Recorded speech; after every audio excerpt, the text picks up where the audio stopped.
You're listening to the Worldwide Sports Radio Network. You're listening to the Big Guy Sports Radio Show. Your home for New York sports. Good evening, everybody, and welcome to another edition of the Big Guy Sports Radio Show. I am your host, Jim, along with Mac. We are here on Wednesday, June 24th from 5 to 7 o'clock, coming to you live on Facebook, live via stream, live on the Worldwide Sports Network app. How you doing today, Mac?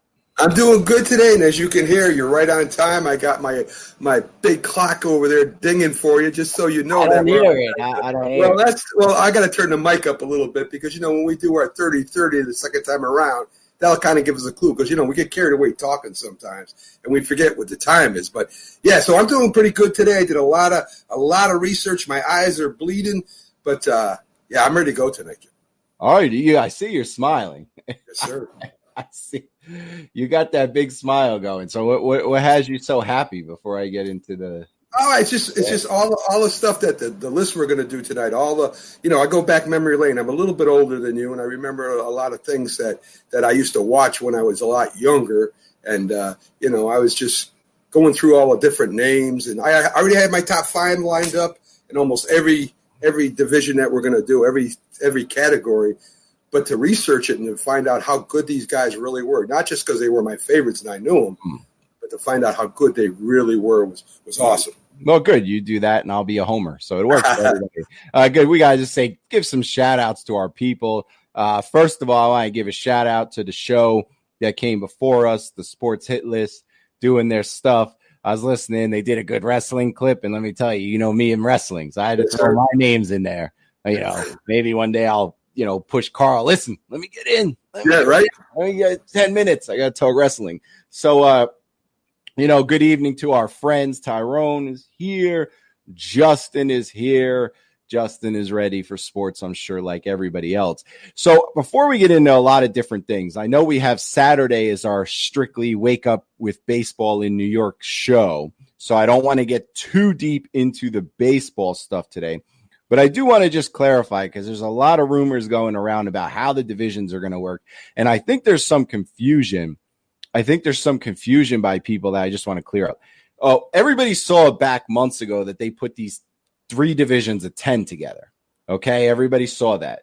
So they had the 3 divisions of 10, and then people just assumed, oh, that's going to be the divisions. That's how the standings are going to work. Well, a couple things to note.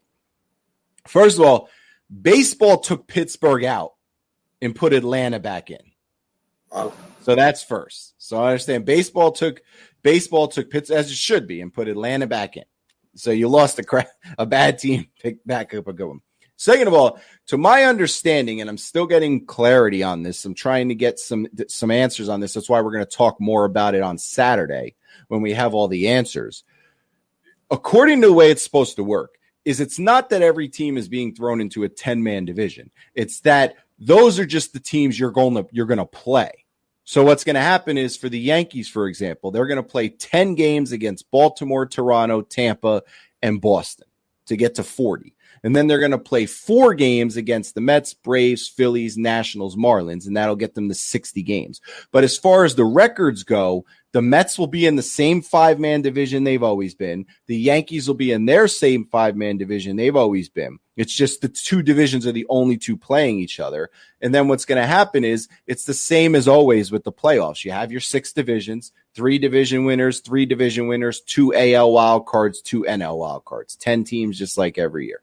That's So this whole thing was just for travel, kind of. We're going to keep everybody trying to show you because I haven't seen that officially, but that's the way the math adds up to me because they've announced that it's going to stay the same with 10 playoff teams. You can't they said 3 division winners and 2 wild cards from each league. Now, if they left 3 divisions of 10 and you had 3 division winners and then you had 2 from each division as a wild card, that only equals 9. It doesn't add up. It only adds up if they're putting the teams in the divisions they've always been in. They just use that chart to show you who you're going to play. Nothing more, nothing less. Yeah, but I'm very concerned. You said they're getting rid of Pittsburgh. They're not kicking them out of the league. Right? Oh, they put them back in the Central where they had stuck the Braves and they gave us the Braves back.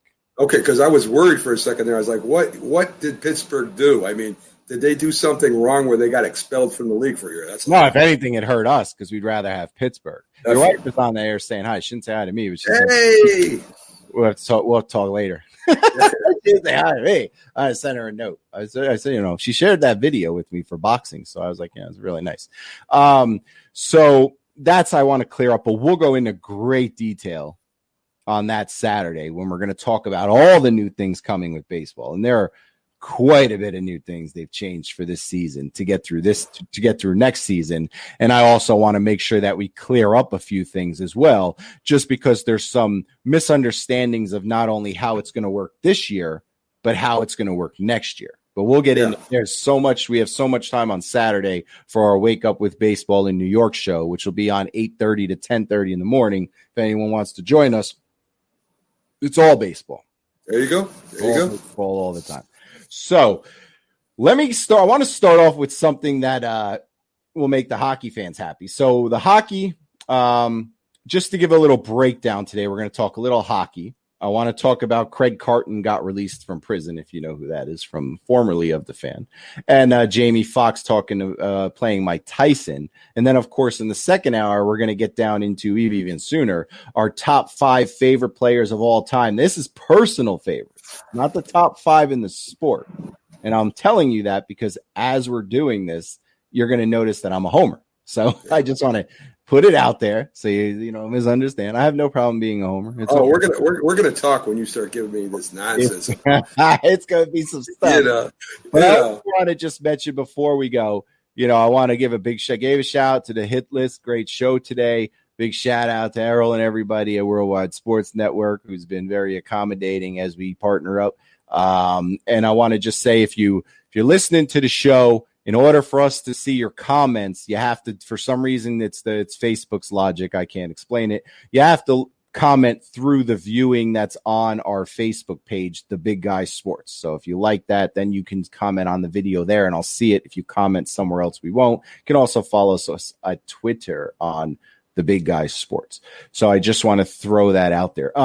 So hockey, they're setting up, ready to play. Probably about the same time that everybody else is going to play, looking at the end of the month. They've narrowed it down to 6 cities, with New York not being one of them, but that's not a surprise. So they're looking at Chicago, Edmonton, Las Vegas, Los Angeles, Toronto, and Vancouver. Right. They're trying to narrow it down. Now, I don't know how many cities they're going to wind up with here, but I'm very interested to see how they're going to do the schedule. Like, are they going to stretch the playoffs out to last 3 months so that games are only played at night, or are there going to be hockey games on a Tuesday at 1:00 in the afternoon? I would think that's what they're going to do. I think they would run them all day. I don't know. I mean, if they don't, how long is that going to take to finish it all up?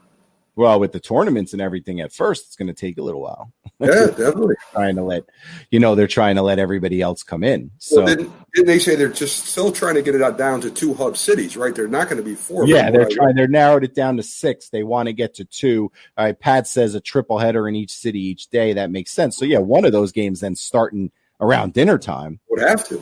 Or even earlier, 4:00, 3:00, because unless you're, Ranger fans or Flyers fans or whatever, we don't want to see a game start at 10:00 at night. We're on the East Coast. So, I still think Las Vegas will wind up being one of those cities because they seem to have a control on the outbreak. And if it does, Jim, then the games will start earlier here because they're ahead of schedule. Well, you could do 1 to 4, 4 to 7, 7 to 10, whatever you want to do. I think Las Vegas will be one of them. If you had to pick another city, where would you like to see it? You'd be if let's say Vegas is one. I just feel really good about Vegas because it was always on the list, and they've seemed to have a control of things out in Vegas of what's going on with the virus. So if you had to choose another one, Pat thinks Vegas and Vancouver are his favorites. If you had to pick another one, Mac, would you like to see it be Chicago, Edmonton, Los Angeles, Toronto, or Vancouver? I think Toronto. I would go with Toronto. I'm okay with that. I think you should give Canada some love in this thing. Yeah. Why not? They've been there. They've been in hockey league a long time playing against us. Absolutely. Well, I think the big thing they're leaning towards is they don't want to have any team play, even without fans, in a city that would be considered a home game. That's true. That's the most important thing to them. So that's very crucial for what they're going through right now. So they're narrowing it down. Let's see what it said. The league plans to choose 2 cities, one for each conference, but would like to avoid giving a team home ice advantage because they just, even without fans, they're going to feel comfortable.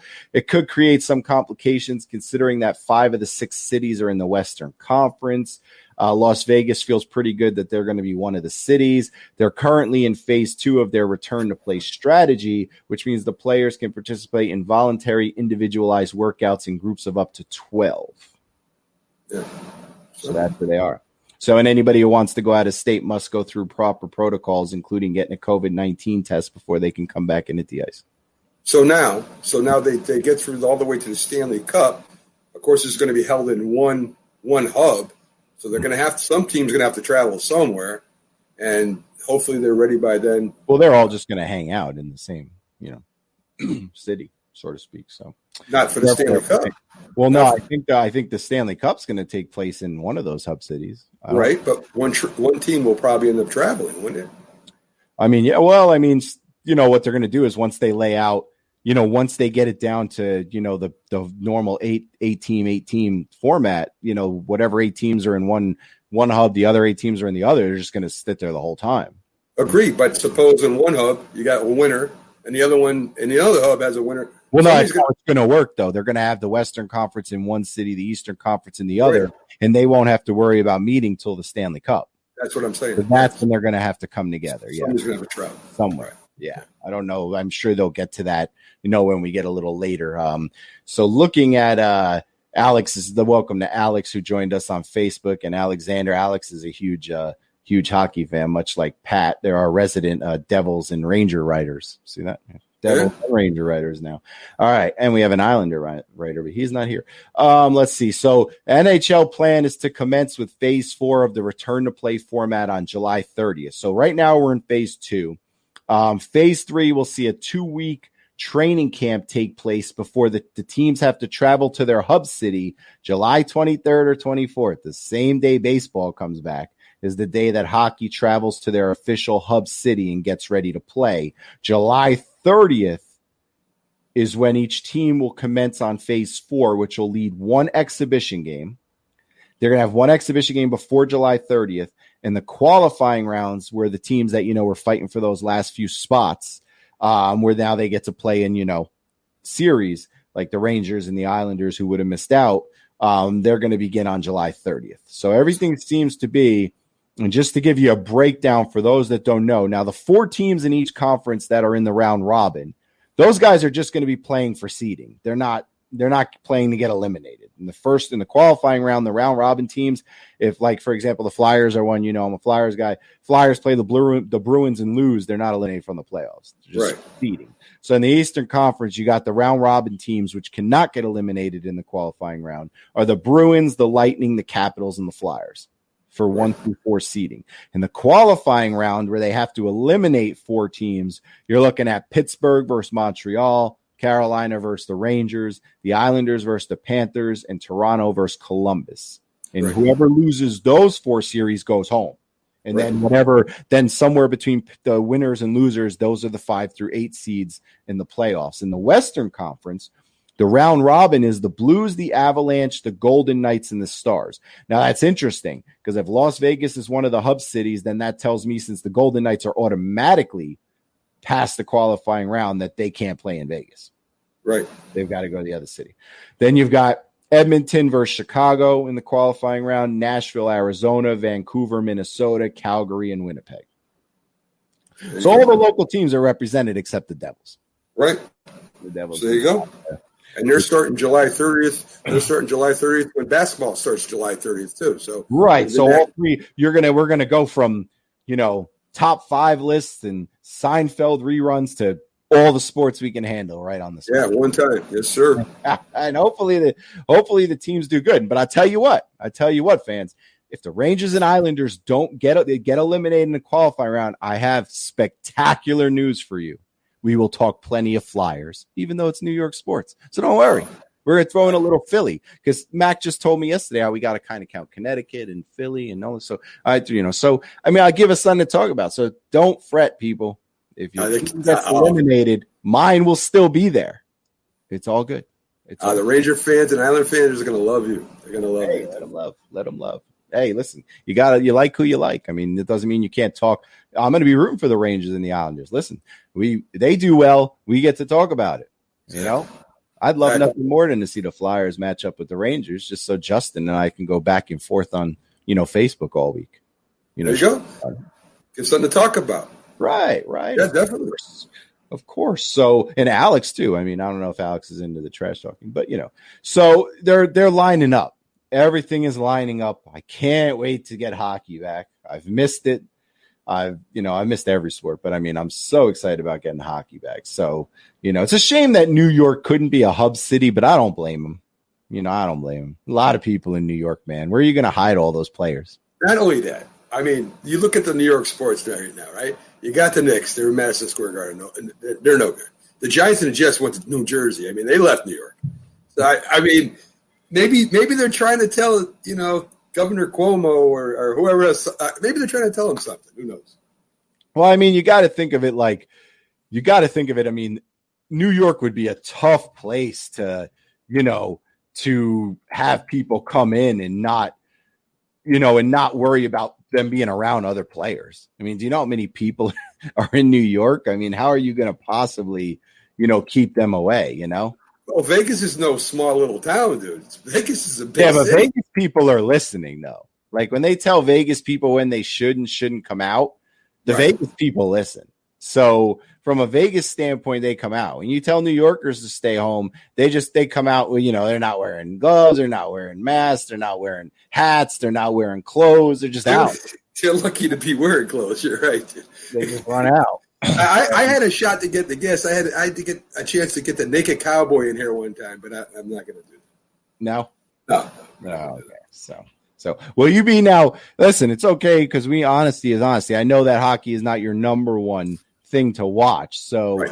Will you be able to watch it? I mean, will you or will you be able to, sit through it? Or are you gonna secretly have the Yankee game on and then sneak a peek at the hockey? 2-1, got it. Let me come back. Hey, listen, I got other people that can watch the games for me. No, really, I will follow the Rangers. That's my team if I had to pick one right now. So Are you hiring a staff to watch games? I have a couple people that I got on the side right now, big guy. Do they get money? No, I don't pay for that. You kidding me? They should call me up. I'll be your union. Let me get you paid. Make no trouble for me now, man. All right. So hockey is right around the corner. Let me put you on the spot. We'll get into this more, of course, when we get closer. Knowing what you know, that the Rangers did very well against the Panthers in the regular season. Very well. I don't even think they lost. So the Rangers did very well, but the playoffs is a different story. And I mean, the Hurricanes. Wow, I said the Panthers. Okay. The Hurricanes have never beaten the Rangers in the regular season. Right. But the Hurricanes were going to be in the playoffs. The Rangers were not. The Islanders, I meant to say, also dominated the team they're playing, the Panthers. Right. So, but again, the Islanders and Rangers, if it wasn't for this, would not have been in the playoffs. So I asked the question. I know you're going to say, throw out the regular season. Do the Rangers get past the Carolina Hurricanes? Well, yes, you can throw out the season, but there's a crucial but. There are some teams, and I don't care what your records are that match up well against other teams. And just because of those matchups, they, for some reason or another, they dominate the other team. I can give you examples in a lot of sports about basketball, football, baseball. They have a certain way that they match up with the other team. There was a time in football where the Giants beat the Redskins beat the Eagles, and the Eagles beat the Giants. So it didn't matter if they went to the Super Bowl or not. So it does have a lot to do with matchups of players. But I want to know who you're taking. I want you on the record. I would go with the Rangers because that would be that really is my second team. But the Hartford Whalers, the New England Whalers, are not here anymore. So the Rangers. Oh, you're just picking the Rangers because that's your team. Right. There's nothing else behind it. There's just no statistical logic. It's just a fan thing. Well, they're undefeated against the Hurricanes, right? In the regular season. That's my statistic. There you go. Okay. Yeah, you think the Islanders get past the Panthers? You gonna go New York too in that one? I'm going to be rooting for them. I'm definitely going to be rooting for them. Yeah, but I need to know who you're taking. I'll go with the Islanders. Yeah. All right. Listen, well, you didn't upset any viewers today. Congratulations. Thank you. So I got you. So let's see what the fans have to say today. We got some fans in here. Alexander, he says, I was a Devil fan, but then they did Marty dirty. So he stopped. I don't know what they did him dirty. Besides, he got old. We get old, you can't keep him forever. Alex said the Islanders we talked about the Coliseum getting shut down. He says the Coliseum was shut down. Yeah, we saw that. The Coliseum, it's not much to talk about. Aaron says 5 to 7 million people daily in New York, all walking around, just strolling through like nothing's wrong. No, hey, I'm going to nominate Tyrone for fan of the month for next month. For July, Tyrone would be a good fan of the month. I got to get him to write a bio about sports, though. We'll see. Okay. Well, have him do that, and I want him. I will. So Alex is correcting. All right. So the only thing I worry about, Alex says, with Carolina is that whenever they get in the playoffs, they do well. Just go back to last year, for example. And then Pat says exactly what I just said. I don't think they did anything wrong with Marty Brodeur. He got old, and it's time to move on. Can't live forever. Then the Rangers are about to do the same thing to their goalie. Igor's the goalie now. The other guy's not going to be there next year. You get old. It happens. You wish you don't have to do it. You think the Flyers ever wanted to get rid of Hextall? No, you get old. There's nothing you can do about it. It's true. And you lose it, you lose it. Marty's the one of the best goalies of all time. I don't know really how they could have done him wrong. Won all those Stanley Cups with him. Might be the best of all time. I'd have to break it down, but he's very talented. So I don't really know what, I don't really know. I'd like to get some more info on how they did him wrong. Let's see. Alex says each year they make the playoffs dating back to 2009. They seem to make it to the conference finals. Well, not this time, Alex, because if you can't take care of them, we will. All right. So I'm on it. So let's see. Alexander answered my question. He said, when a player gives their entire career to a team, they should retire with them, even at the cost of losing. I don't know. Should you leave someone in to lose?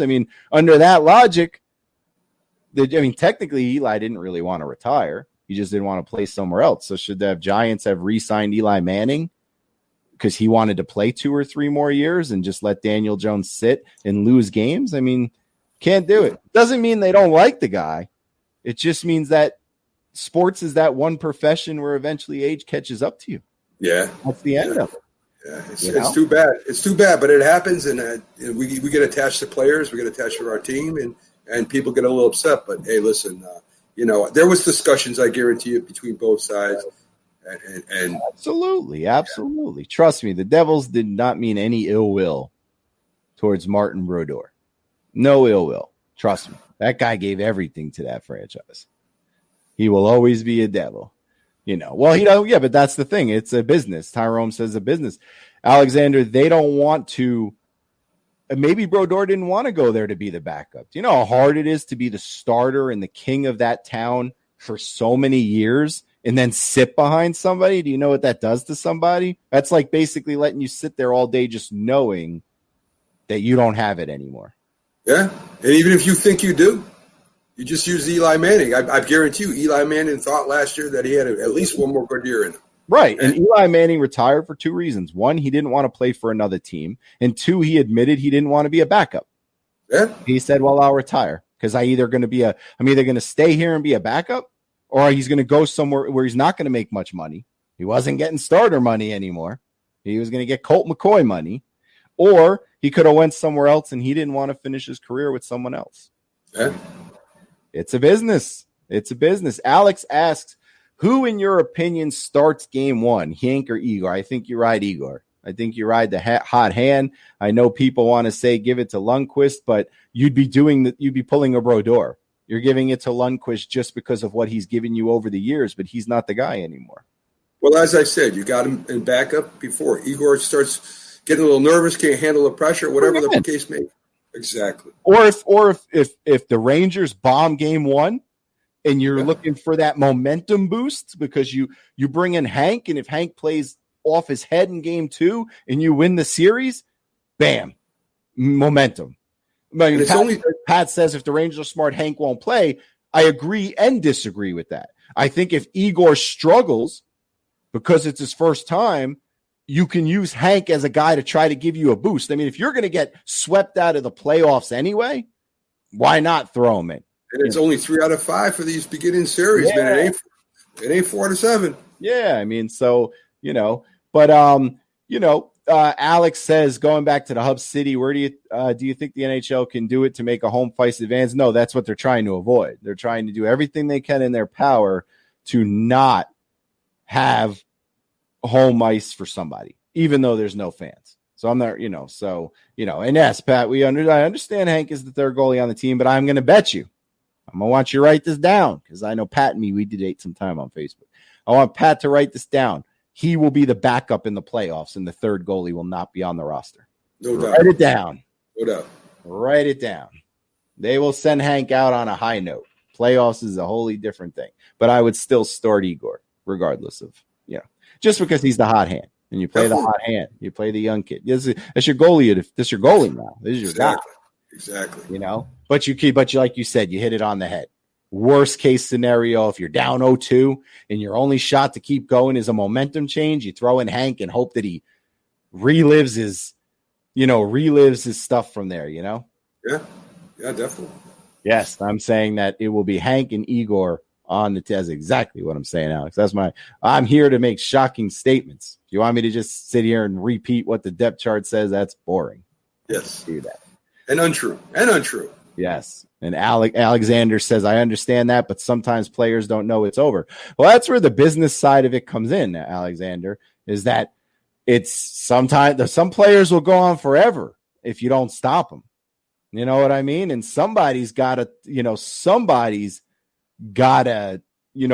got to say it's done. You know what I mean? Brodeur, what if Brodeur say you want to play another 5 years? You're supposed to sign him and let him play 5 more years? You think Brodeur was going to take league minimum or whatever veteran minimum is? Nah. And not only, a lot of players, a lot of great players do that. They go to another team, they look terrible, and they go out on a bad note. Go out on a good note. And a lot of times that doesn't even hurt their legacy, because there's a lot of players in sports, whether it's been baseball or football or basketball or hockey, where a guy was done, decided to go sign with another team, realized halfway through the year that he was done, quit, and then people bring him up being on another team to me 10 years later, and I'm like, he was? I don't even remember he went there for 5 months because he didn't do anything. You know what I mean? So, I understand Pat saying, if they're smart, they won't dress him. Well, that's what my prediction is. I'm saying they will dress him. I'm saying he will be the guy dressed. So, but, we'll find out. I mean, at the end of the day, Pat's a Devils fan. So, I'm sure he doesn't want to see the Rangers win the cup. And at the end of the day, I'm a Flyers fan, so I don't really care who they dress. Right. As long as we eliminate them if we play. So, I don't care. We'll see. That, it doesn't matter to me. But I'm just telling you that I wouldn't be surprised. I mean, if you want to talk about letting a guy go out on a good note, let him dress. Let him be the backup. I mean, Hank's got like one good game left in him, I think, somewhere deep down inside. Not to the mention, if you look, Mac, Lundqvist did not say he's retiring. Nope. He's going to go sign somewhere. He still thinks he can play. So that gets to Alexander's point. Should the Rangers just bring him back, even though they know he's not going to start? They're not going to bring him back. They're going to let him go. But Hank's going to go sign somewhere else. Hank still thinks he can play. Don't they all? They all think that, Jim. Yeah. Let's see. Alex says the only thing I disagree with your statement is that if you're watching an NHL game on TV and it's quiet, it'll be boring. Well, to be honest with you, I do think they'll play horns and music. Not while they play the music, but to be honest with you, if you had to choose, if you got to sit here and think to yourself, Alex, well, do I get sports with no fans or no sports? What are you going to take? Yeah, well, listen, they got them games, them little games you can play at home with fan noise in it. So if it makes you feel good, just jack up the volume on one of your sports games, have the noise coming in, and you can watch the game. I tell you what you do, Alex. Alex, I will give you my phone number, and when the Rangers are playing and they score, you call my phone, and I'll have a recorder ready, and I'll play that Ranger music they play when they score a goal. With the fans in it. I'll clip it off the internet because Facebook can't block me from my own recording. You know what I'm saying? I will play it for him. He'll be pumped up. This is what I do. So, listen, we got a 30-30 sports flash. We will be right back in 30 seconds, all right? Yes, sir. The Big Guy Sports 30 and 30 Sports Flash.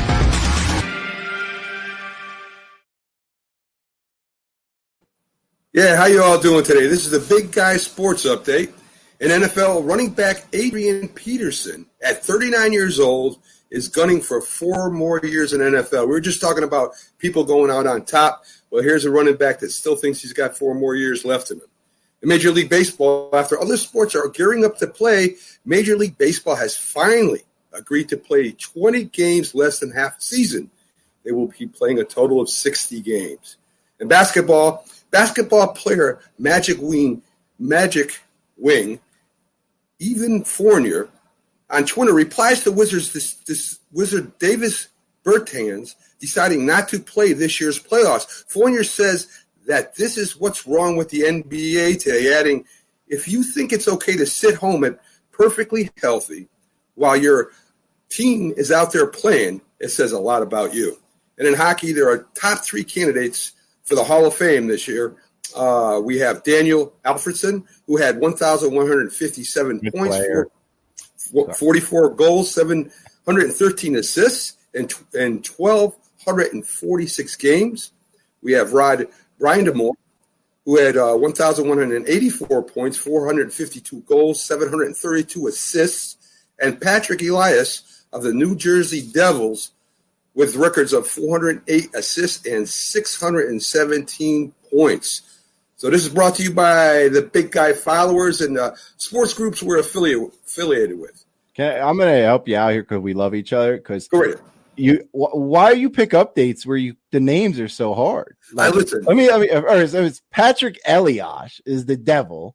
Okay. Rod Brind'Amour, who used to be a Flyer, and he was a great Flyer, by the way. The other name you got good, Daniel Alfredsson, who was great, which is why I had to say it in your update. But those are fine. But you pick like the hardest basketball names. I could have called them, Brind'Amour or something. But the basketball names. They were like, you're the one picking the update.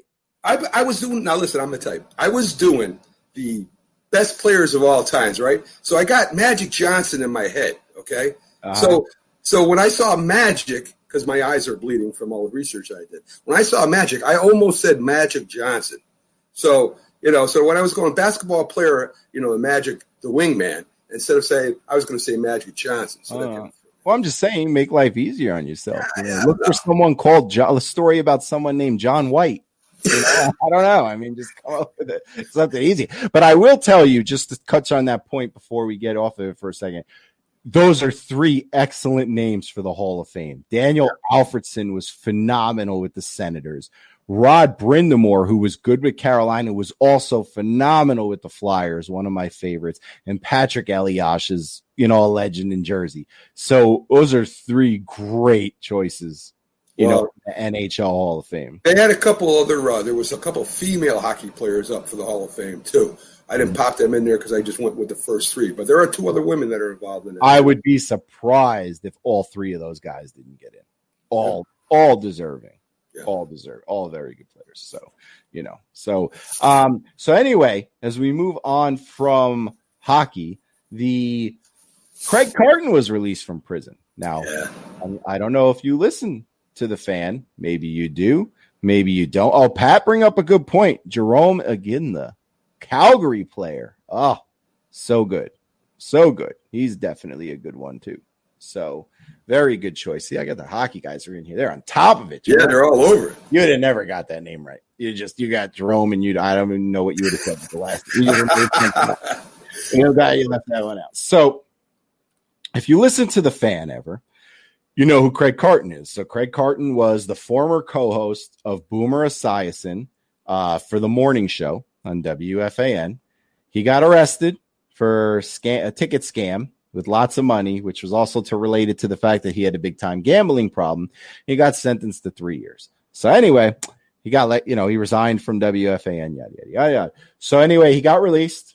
They're still trying to decide if he has to go to one of those, I don't know what they call it, halfway houses, or if he has to go to home confinement. But here's the thing. He was arrested in September 2017 on charges of wire fraud, securities fraud, and conspiracy to commit those offenses as part of an alleged ticket resale scam that netted nearly $7 million. He was convicted in November 2008 and sentenced in 2009 to $5 million in restitution and 36 to 42 months in prison, reporting to the federal penitentiary in Lewisburg, Pennsylvania. Now, he got out just after a year into his service. It had nothing to do with COVID-19. He met all his programs, did all his stuff. He was on the phase of radio vet. He joined the Fan in 2007. Now, they also touched base on this today and mentioned that I listened to Boomer a little bit today, and he said he was happy he was out, and he said, I hope he gets another chance to come back to the network.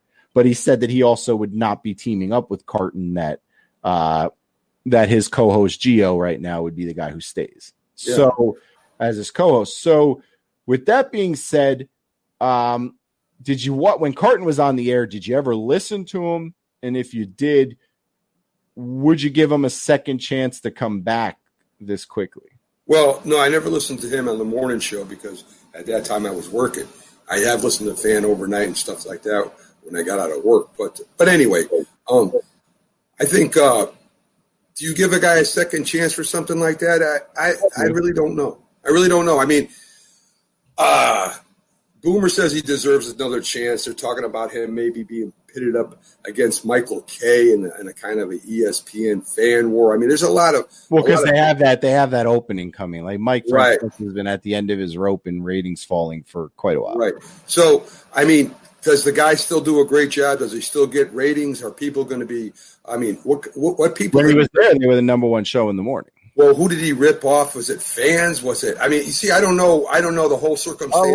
It was fans, like not fans, but like, I guess investors and other people that he was involved in trying to buy into the ticket business that he was ripping off, which a lot of it centered around the fact that he had a gambling issue. Right. So he owed a lot of debt and gambling. So he was trying to make the money back because he was getting paid a good salary at WFAN. Right. So, but he also had a gambling. I think that, like, unless we're sitting here talking about something like rape or murder or something like that, or something involving a child, then yeah, you should get a second chance. We all make mistakes. I mean, yeah. I mean, did it involve the fan in any way? Was he making contacts? Not as far as I know. But the fan was probably going to rehire him because according to, I don't have the guy's name in front of me, but yes, I do have the name. So it was close, not too long ago, they changed. They've been going through a little bit of a upheaval at WFAN. They lost a lot of hosts in the last year. A bunch jumped ship to ESPN. Another host decided to just leave. He wasn't happy how he was treated. Mike Francesa's ratings have kind of been in the tank. He's been losing in the Michael Kay war, which is important to them. So they made a change and brought back Chris Oliverio, who was a longtime CBS radio executive and used to be a producer for WFAN. And he's the one that he was friends with Carton, and he hired Carton. When he took the interview, he specifically said, like, he was already, if he didn't get the job, he still had another good job. But he said to them, well, if I take this job, do I have the right to bring back Carton if I see fit? And they said, yeah, it's up to you. Sure. So I have a feeling he's going to wind up back there, just a matter of when, because we don't know. He's still got to do some time either at a home arrest, which I guess if he's at home, he can be on the air, or at one of those houses. Alex says, I'm not a big fan of WFAN as I am ESPN New York. However, having said that, I know that Boomer and Gio isn't as good as Boomer and Carton. Justin says he doesn't like Carton. Basically, I used to watch it. My only issue, I liked Carton, but I wasn't his biggest fan, only for one reason. Only issue I always had with the show was that it's okay to slide in jokes here or there. We do it. Everybody does it and have a laugh. But when I tune in, I want to hear 90% of the talk about sports. If I'm tuning into a sports station, I want to hear about sports. And when Carton and Boomer was on, he spent an awful little time just talking about nonsense. Yeah. I don't want to listen to an hour about bikini contests or something like, that's not what I can find that elsewhere. You know what I mean? He's not a comedian. He's a sports guy. Make your little jokes here and there like we all do and, do your show. but don't turn the whole show into a mock fest and a comedy fest. If I want to listen to comedy, I'll turn on, Dave Chappelle or Chris Rock. I don't turn on Craig Carton. Well, big guy. A lot of people, they all have their own shtick. Some people in the morning on ESPN, they have the morning show with Golick and Wingo. That's it's a lot of nonsense. There is sports in there. It's funny. They have the Don Lebitard show, which is a mockery of sports, is basically what it is, and that's how they get their fans. And everybody has their own shtick. You have shows that just scream at each other to make points. And, well, yeah, but the point of the different spiels because of the fact that, let's be honest with you, if you run a 24-hour sports station and you have 9 shows on it for 9 hours, and the 9 shows just cover the same 9 topics with just different hosts, that's boring. Definitely. So I understand that part, but when you're on the air in the morning and you're on it, your show is centered around sports, then that's what I expect 80 to 90% of the talk to be about. Yeah, I mean, I would be with you with that, but it's just like with First Take. Sometimes it's good, sometimes I don't like it at all. I turn it off because all they're doing is yelling at each other the same thing over and over again. But some people like that. Some people just tune in to watch. They made a life out of yelling. Yeah, exactly. So I mean, that's what some people do. Yeah. Alex says at least Boomer still does a good job both on WFAN and the NFL Today show. He does. I like Boomer. I don't have a problem with him. But I have a feeling he will wind up back there. I just, I get the feeling that Maggie, the afternoon lady, she's in her last year. That show's not doing too well, and they're all about ratings, Yeah. Maybe if they paid people less, they wouldn't have to be so about ratings. So that's in the news. Now, I wanted to touch up one other thing before we get into the top 5 lists where I can shock everyone with my homerness. You saw that Jamie Foxx is set to play Mike Tyson in an upcoming biography movie. Yeah, I did. Are you excited about that? I think that's a good choice. He worked out. I've seen some pictures of him with, they touched up the hair because, he had hair back then. Mike Tyson wasn't, bald with a tattoo on his face right away. And he got in shape and he did the hair. And he looks just like him almost. I mean, he looks perfect. Well, he played Muhammad Ali in Ali, the movie Ali. No, that was Will Smith, I think. That was Will Smith. Oh, so who's doing it then? Jamie Foxx. Oh, Jamie Foxx is doing it. I thought it was Will Smith doing it. No. It would be weird if Will Smith did it because Will Smith's too tall for one. That's what I was. To see the same guy represent 2 of the greats, that's kind of weird. That would have been weird. That's what I was going to say that when you brought it up. So it's Jamie Foxx. Interesting.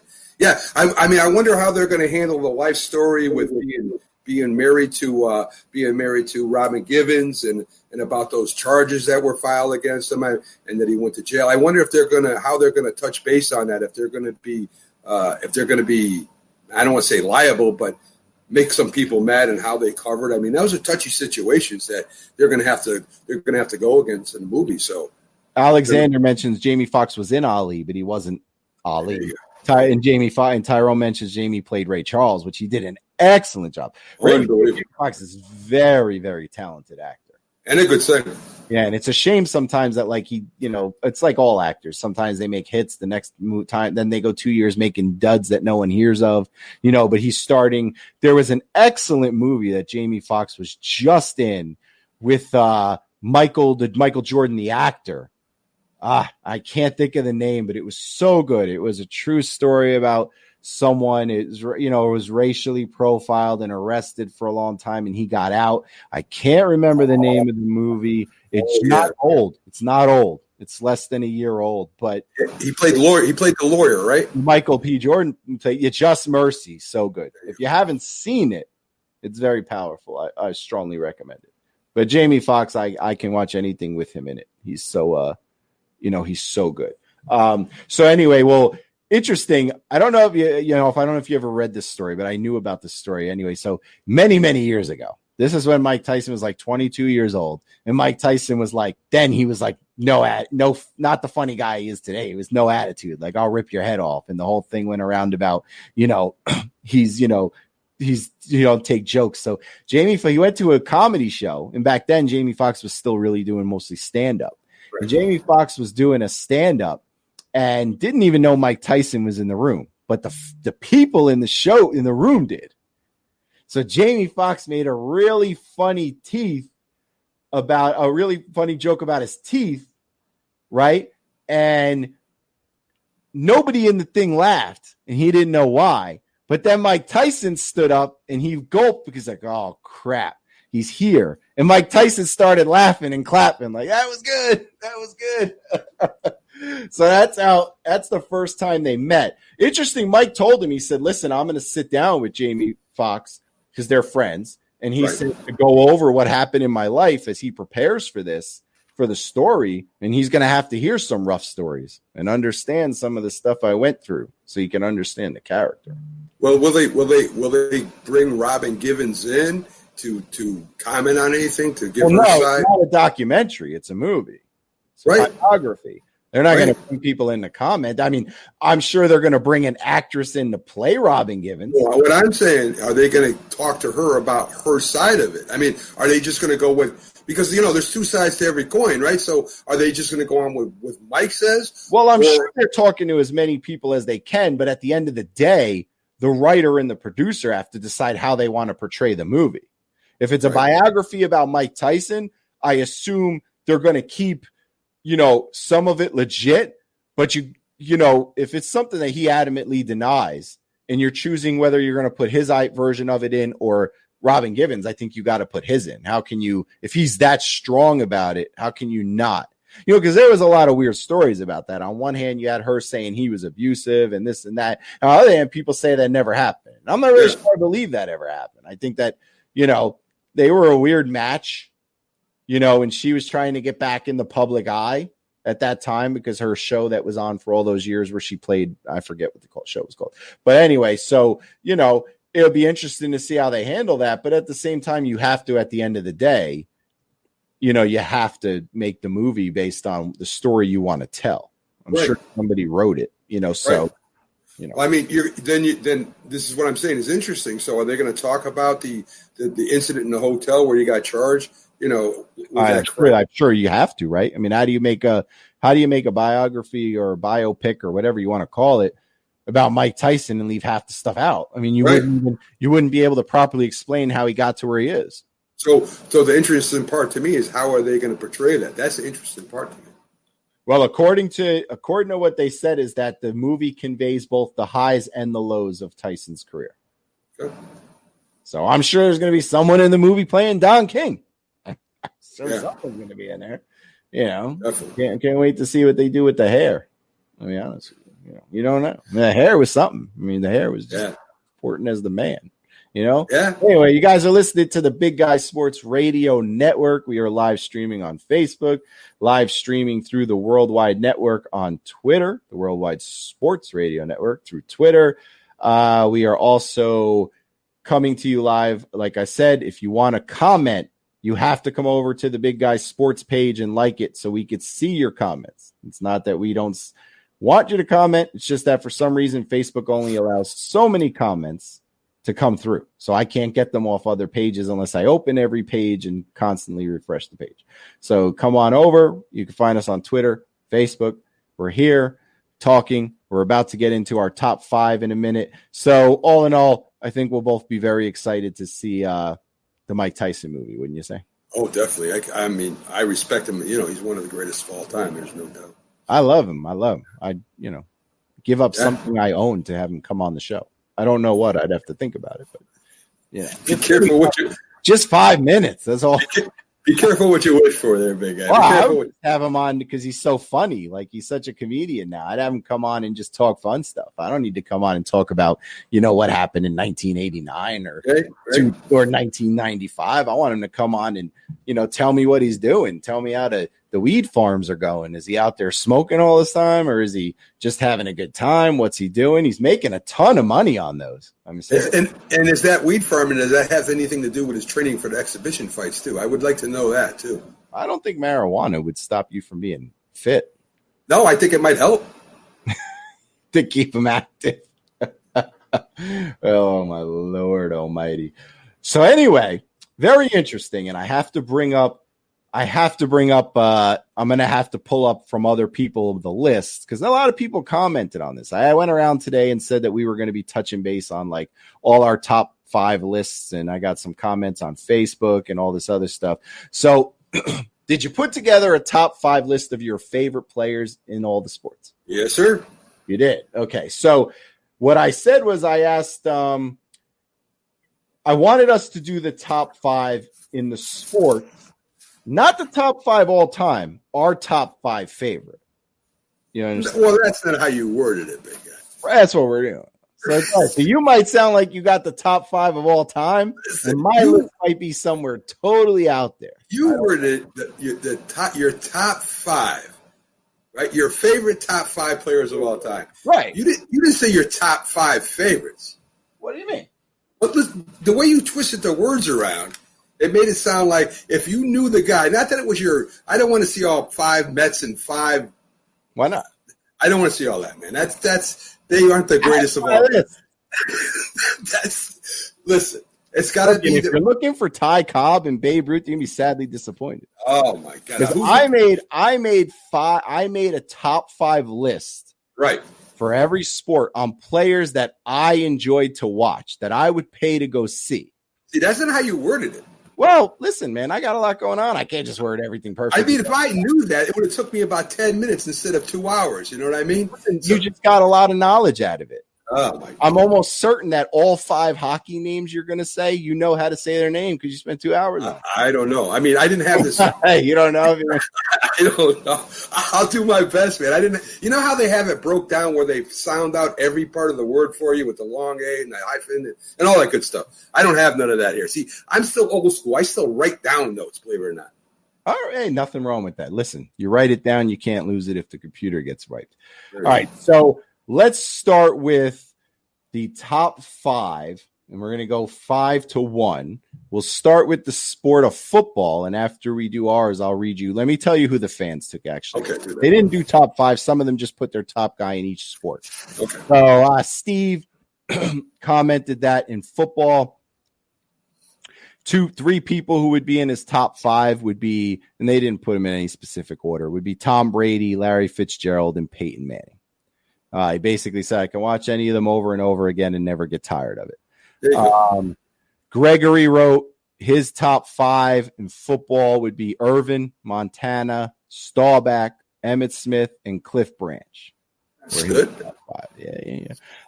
Alex did his top guy in each sport. So he had Eli Manning and Joe Namath for football.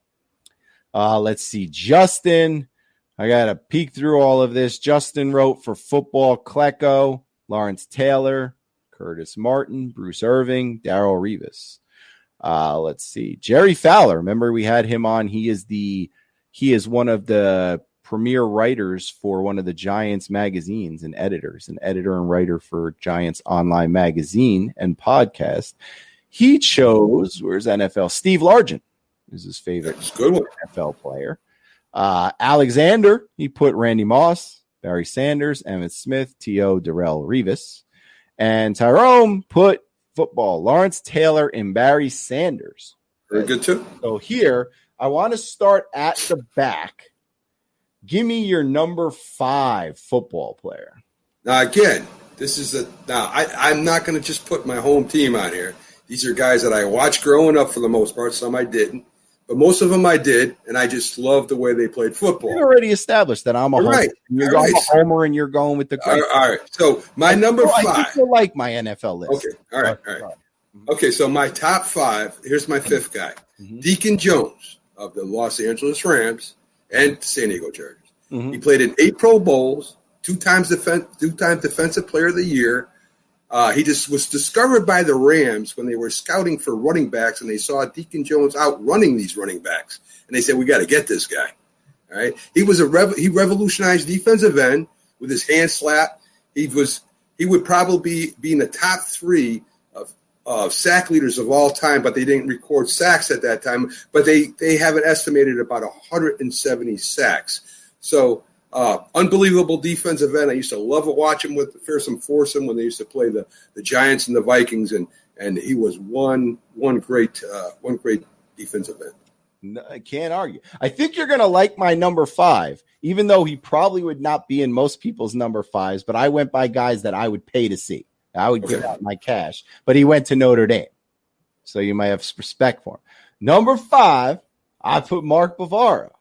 I always love to go see Mark Bavaro play. Notre Dame graduate. He is a 2-time Pro Bowler with his seasons with the Giants. He won 2 Super Bowls. I don't know.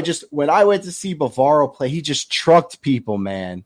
He trucked people. You know, he just catch the ball, he run, he carries them. You've seen all those famous videos where you got 3 or 4 guys just dragging along.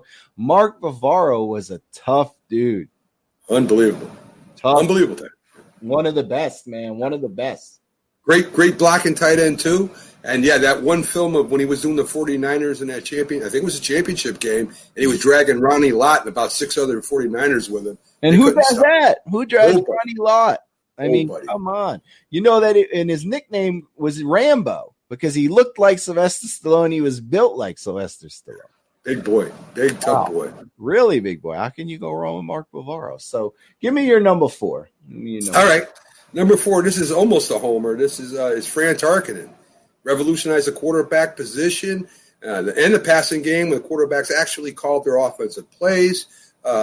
He was the first real scrambling quarterback of the NFL. He used the short passing game like they do today to open up the longer passes, using running backs and tight ends. 9-time Pro Bowler, NFL Most Valuable Player. He led all division, all the records he had when he retired were mostly his. He had 342 touchdown passes, 47,000 yards throwing, 3,674 yards rushing, 32 rushing TDs, 3 Super Bowl appearances, and like I said, he held almost every quarterback record when he retired. Were any of these guys playing when you were alive? Yes, Fran Tarkenton and Deacon Jones were. I was a kid, but just check. Okay, just check. All right, so I'm going to stick with my Giants at number 4. You're going to see a theme here. Okay, so I'm going to go with Michael Strahan. Listen, you can't go wrong, Michael Strahan. 15-year career, all with one team, which Alexander will appreciate. He didn't get run out of town, retired on his own. All with one team, has set the record for sacks in 2001, whether Favre fell down or not, I don't care. Exciting player, always was very vocal, always was pumped up to play, never took a play off. And even to this day, even if you take the sports out of it, I enjoy him on Fox NFL Sunday. He's been good on the morning shows. Good personality, one of the best ends ever to play for the Giants. How can you go wrong? One of the best ends in the history of NFL. I mean, Hall of Famer, one of the sack leaders. I mean, he's an unbelievable football player. And just in case all you football fans are out there thinking, to get a good player, you got to go to Ohio State and get Chase Young. Not so much. Because Michael Strahan did not go to a big-time college. He was in Texas. What was it, Texas A&M? Southern. No, Texas A&M would have been an improvement. Right. So it just goes to show you that you do not have to go to Ohio State to be a stud. It's no guarantee that you will be a stud. Now, I think you'll like more my top 3 because it's a little off for a minute. So who you got at number 3? We'll do the football ones. We'll finish them. Then we'll go to the Flash, and then we'll get into the other sports. Okay, I got Lawrence Taylor, revolutionized the outside linebacker position. A member of one of the best linebacker crews in football history. They actually had to design the offenses to try to stop this guy, and they couldn't slow him down.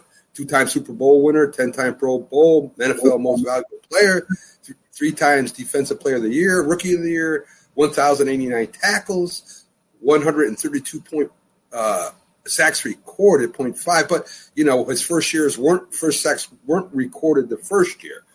So he's up there close to 140 something. He has 56 forced fumbles and 9 interceptions. What a player! I can't argue with that. I wish I could, but I can't because he's on my list later. So anyway, number 3, I went with the guy, man, Joe Montana. How can you have Joe Montana on a list? The comeback kid, Joe Cool. I mean, how can you not have Joe Montana on a list? See, you talk about before, like Alex had talked about with other teams. Like, I get what you're saying. Because to me, it's weird that Joe Montana played for Kansas City. I don't even count it. Yeah. I know it wasn't one of those situations where he went there for half a season and was done. I get that, but I still don't count it. And you know what's unbelievable? Mm-hmm. You know what's unbelievable? You have 2 Notre Dame college players, ex-Notre Dame college players, on your top 5 list. Well, back in the 80s and 90s, Notre Dame was churning them out. Now they're not going to Notre Dame anymore. They're going to Alabama and Ohio State and Clemson. True. Can't turn them out anymore. But to me, Joe Montana is always a San Francisco 49er. Yeah. And arguably, if he's not number one, he's the second best quarterback of all time. Yeah. A lot of people say Brady, and it's hard to not argue with Brady because it's hard to not say Brady because, he won so many Super Bowls. But, Montana won quite a few too. Montana won 4 Super Bowls and never lost one. Hey, there were great quarterbacks before there were Super Bowls. So, I mean, to say the greatest of all time is a lot of. Well, yeah, you got to do it off of what you can see. So, Alexander says T.O., who was on his list, always backed up his talk. Revis was the only cornerback that QBs feared to throw towards. Sanders, Smith, and Moth, don't think I need to explain. You hit it on the head, Alexander. I mean, when Revis was in his heyday, nobody threw over there. I don't know if Revis would be, if I was sitting here making a top 5 list of cornerbacks, it's not, Deion Sanders is better than Revis, in my opinion. What do you think? Yeah, they're both great cornerbacks, and if you're doing defensive backs, you would have to put Green from Washington in there too. I mean, there's a lot of great defensive backs too, but Darrelle Revis was unbelievable, no doubt about it. Good, thank you for covering there while my throat just dried up.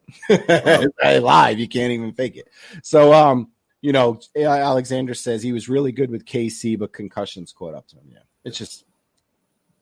it's the equivalent of if Strahan went and played for Minnesota for a few years. It'd be like, you just don't do that.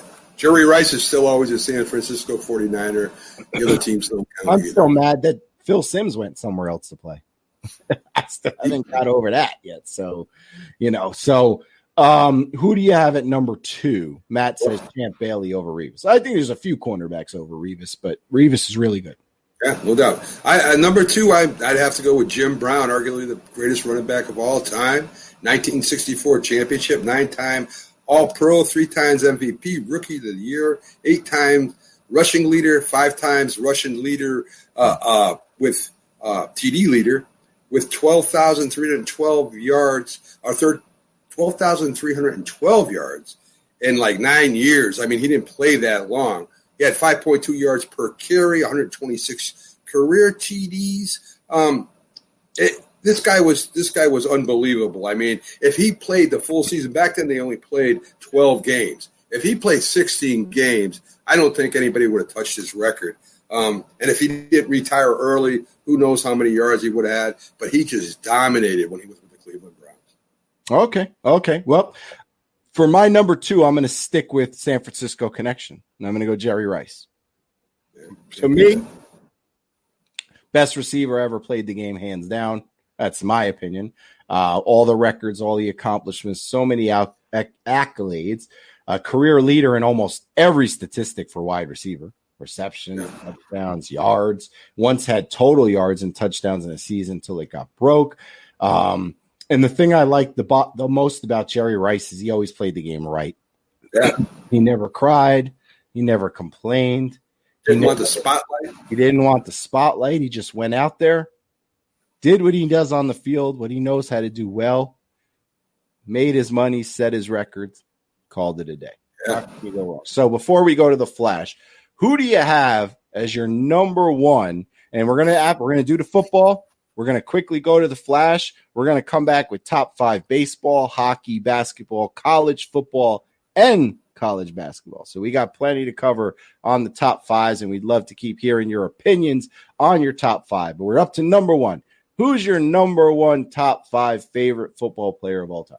Well, I don't even want to say this because I don't know if I like him, but I respect him. He still hasn't retired, and he owns almost every record in the books as far as quarterbacking goes.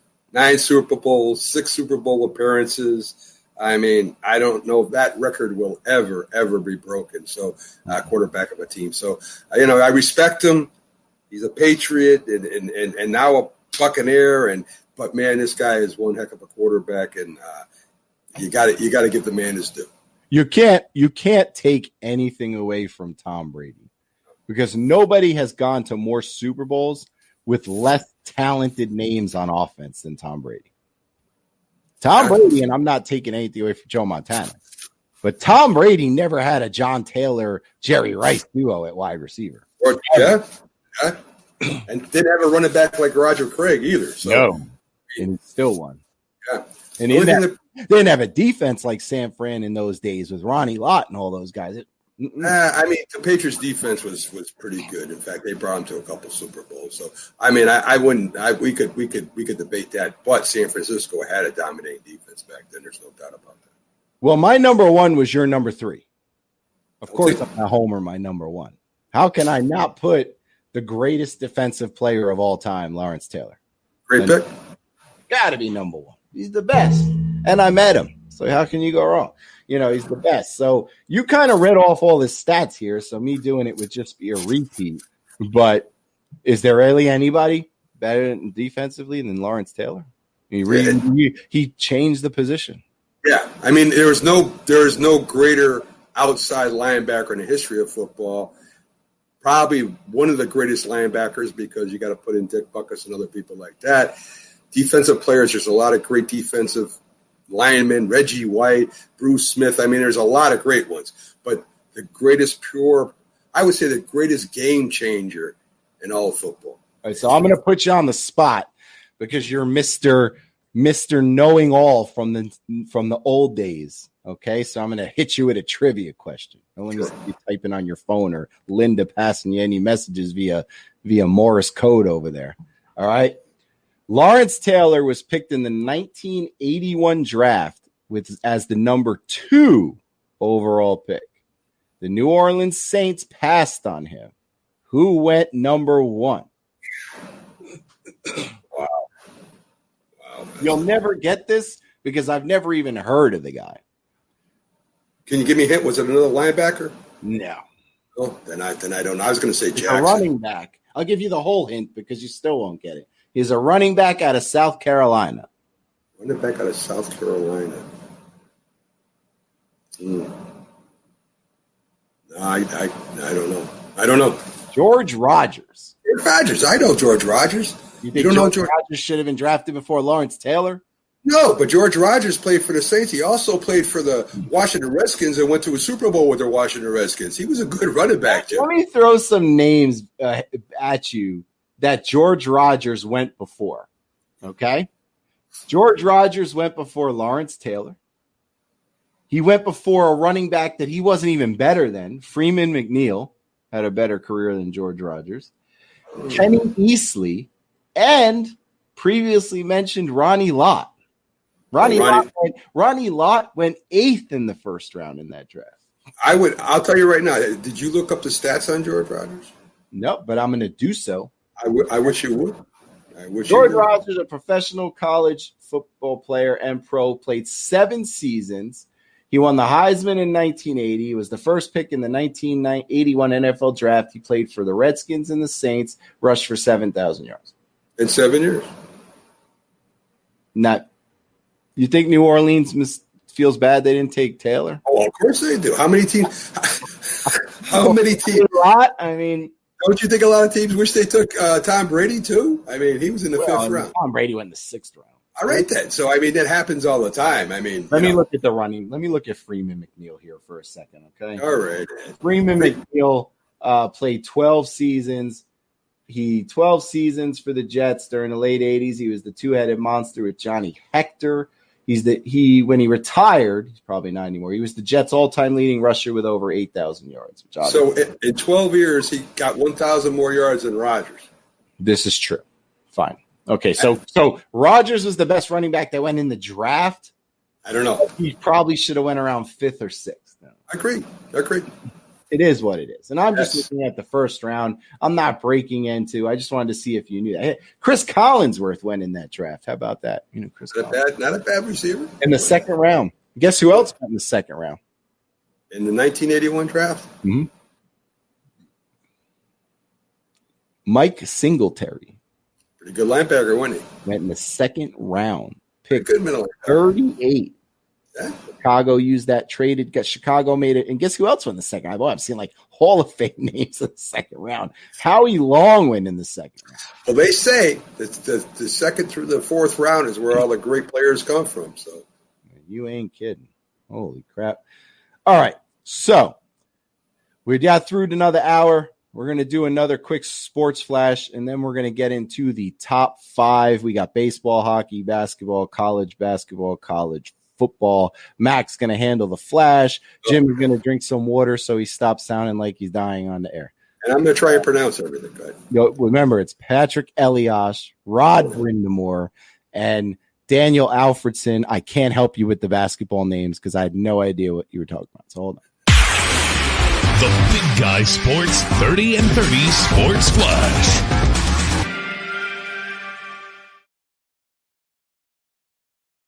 How you all doing today? This is our second Big Guy Sports update for the show. In NFL, 39-year-old Adrian Peterson is going to play 4 more years. So he's at 39. That would make him 43, being one of the oldest running backs ever to play. And I wish him well. In Major League Baseball, after other sports are gearing up to play, the MLB has finally agreed to 20 games less than half a season. They will end up playing 60 games for the year. And in basketball, Orlando Magic wing player Ivan, it looks like Fournier, on Twitter replies to the Wizards' Davis Bertans deciding not to play this year's playoffs. Fournier says this is what's wrong with the NBA today, that while you're home healthy and sitting around, your team is out there playing in the playoffs. So that says a lot about you.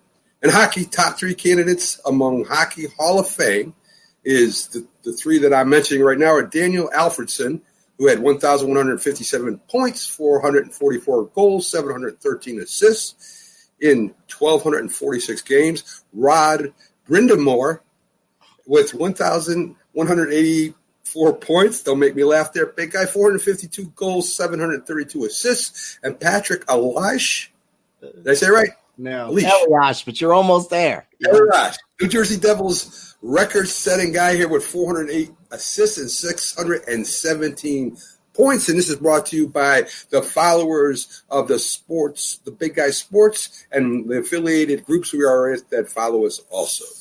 Don't get mad. What happened? Oh, there you go. So Jim went down for a second here. He froze, it looks like. So what we're going to do is we're going to start off with the top 5 in baseball. And if you can hear me, you're froze right now on the screen, so you might want to come back in. But if you can't, that's okay. So, guys, what I'm going to do is I'm going to start with the top 5 all-time in baseball. This is my top 5. The 5 guys, most of them I saw play. Some I didn't. I saw on films. But I even enjoyed watching them as, you go back and you check out the films of the old baseball games, and they show you the highlights of the World Series and the playoffs. The internet goes. Are we back? Oh, here you are. Yeah, I was just going to say, I wanted to say so. I don't know what's going on with the internet league, but I just wanted to say to you that we went like months without any technical difficulties. And now I know. Maybe Facebook's doing it on purpose. Who knows? But anyway, wait, that's because you went in and you started messing around with people's stuff. Now they're mad at you. The could be, but it's true. It's true. Yeah. I wanted to say to the fans, though, don't worry about him pronouncing Elias wrong, because he's not really a hockey guy. And I guarantee you he could name any boxer because he's a boxer. So if the boxing name was tough, he would get it. I wanted to say something before you went into the baseball, because that's the last thing I heard from you, is that we were going to do baseball next. And we got to start moving through them a little more because we're already down to the 45-minute mark. But there's no way Adrian Peterson's playing 4 more years. Whatever, I don't care what he says. There's a better chance of me playing for the Giants. Not effectively, I don't think. I mean, he might play, but I mean, see, that's what we were just talking about with the hockey goalie, right? Here's a guy that had a great career. He's one of the greatest running backs of all time. It gets in your blood, Jim. This kind of sports gets in your blood.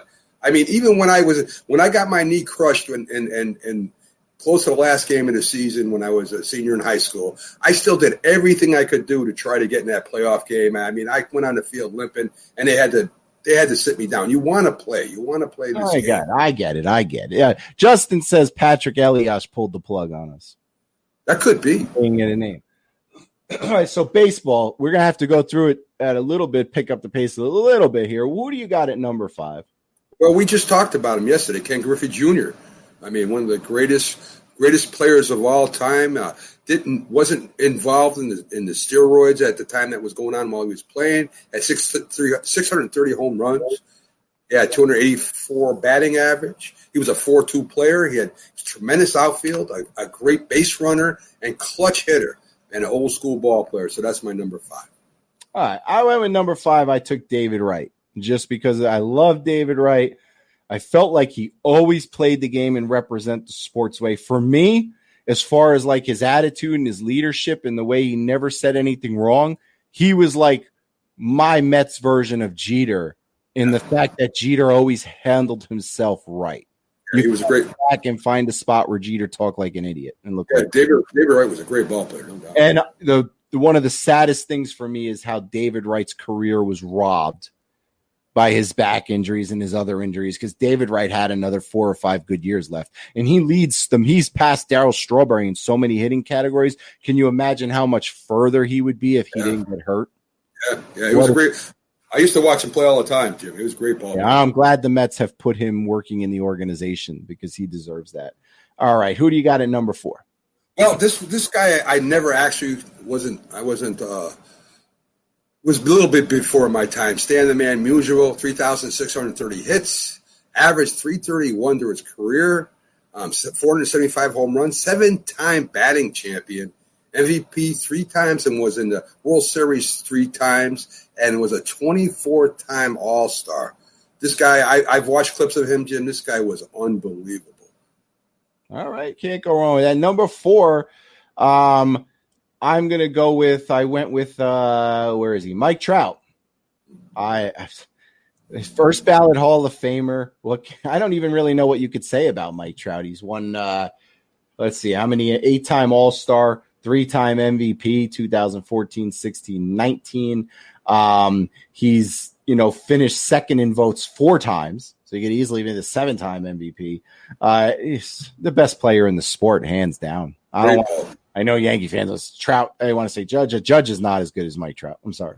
It's not mean. It's just reality. Mike Trout is the best player in baseball, and and I also admire Mike Trout for staying with the Angels and signing a long-term deal. Yeah, because they haven't won. They're not anywhere close to teams like the Dodgers and the Yankees getting ready to win. He could have easily just played a few more years. He grew up a Phillies fan. He could have went to Philly. They would have paid him. Philly will pay anybody. Yeah. They would have imagined him and Harper in the same outfield, but he re-signed with LA. He gave back to a team that took him, and he should be there. That's where he is. I know it's not the grand stage. I get it. I understand it, but a lot of respect. Yeah, who do you have for? I'll pay for a ticket any day to see him. Who you got number 3? Number 3, I saw him near the end of his career. He was playing with the Mets at the time. Willie Mays, the CAA kid, 302 batting average, over 3,000 hits, 24-time All-Star, 12 Golden Gloves. I mean, 4-tool player, greatest outfield of all time, in my opinion. And even the great Ted Williams said they invented the All-Star game for Willie Mays. We're on 2 different paths. You're going greats of all time. I'm going greats I've seen. So I'm going to go with, I think in number 3, I'm going to plug in another Met. There'll be many of them. Jacob deGrom. I'm telling you, I did a list based on who would be in my top 5 that I'd love to go see play. And I could never go wrong with going to see Jacob deGrom. He's the 2-time Cy Young. If there's anything I'm mad about with the 60-game season is that he's going to only get 12 starts, barring any injuries or any virus thing or anything like that. And my hope is that he's on point for them, because that's the one thing that's bad about the 60 games is he has a chance here to make history and win 3 Cy Youngs in a row, but there's no room for him to start bad. He gets off the 4 bad starts and then he's lights out the next 8. He probably doesn't win it. Right. You know what I mean? Rookie of the month twice, rookie of the year, MLB All-Star 3 times, NL ERA leader, back-to-back Cy Young winner, NL leading strikeout. I mean, I don't know. Can you say something bad about deGrom? Not at all. I saw people posting today on Facebook. They were looking at because the schedule hasn't been released yet, just who people are playing. And people were like, wouldn't it be awesome? Now, the Yankees and Mets are only going to play 4 times. Wouldn't it be awesome if opening day was the Yankees and Mets, DeGrom versus Cole? I said, slow down, people. The Yankees always get fed crap teams in the beginning. You'll probably be playing Baltimore. So don't worry about it. Who you got at number 2? Oh, this is another going back. Now, you said the people I would love to see play, so I took it at that right at your word. Mm-hmm. Number 2 is Ted Williams, big guy. I like Ted Williams. The Splendid Splinter, a lifetime average of 344, 521 home runs, 2-time Triple Crown winner, a 482 on-base percentage, highest of all time in modern era anyway, and 6-time batting champion, over 2,600 hits, 2-time AL MVP, and runs batted in almost 1,900. Woo, woo.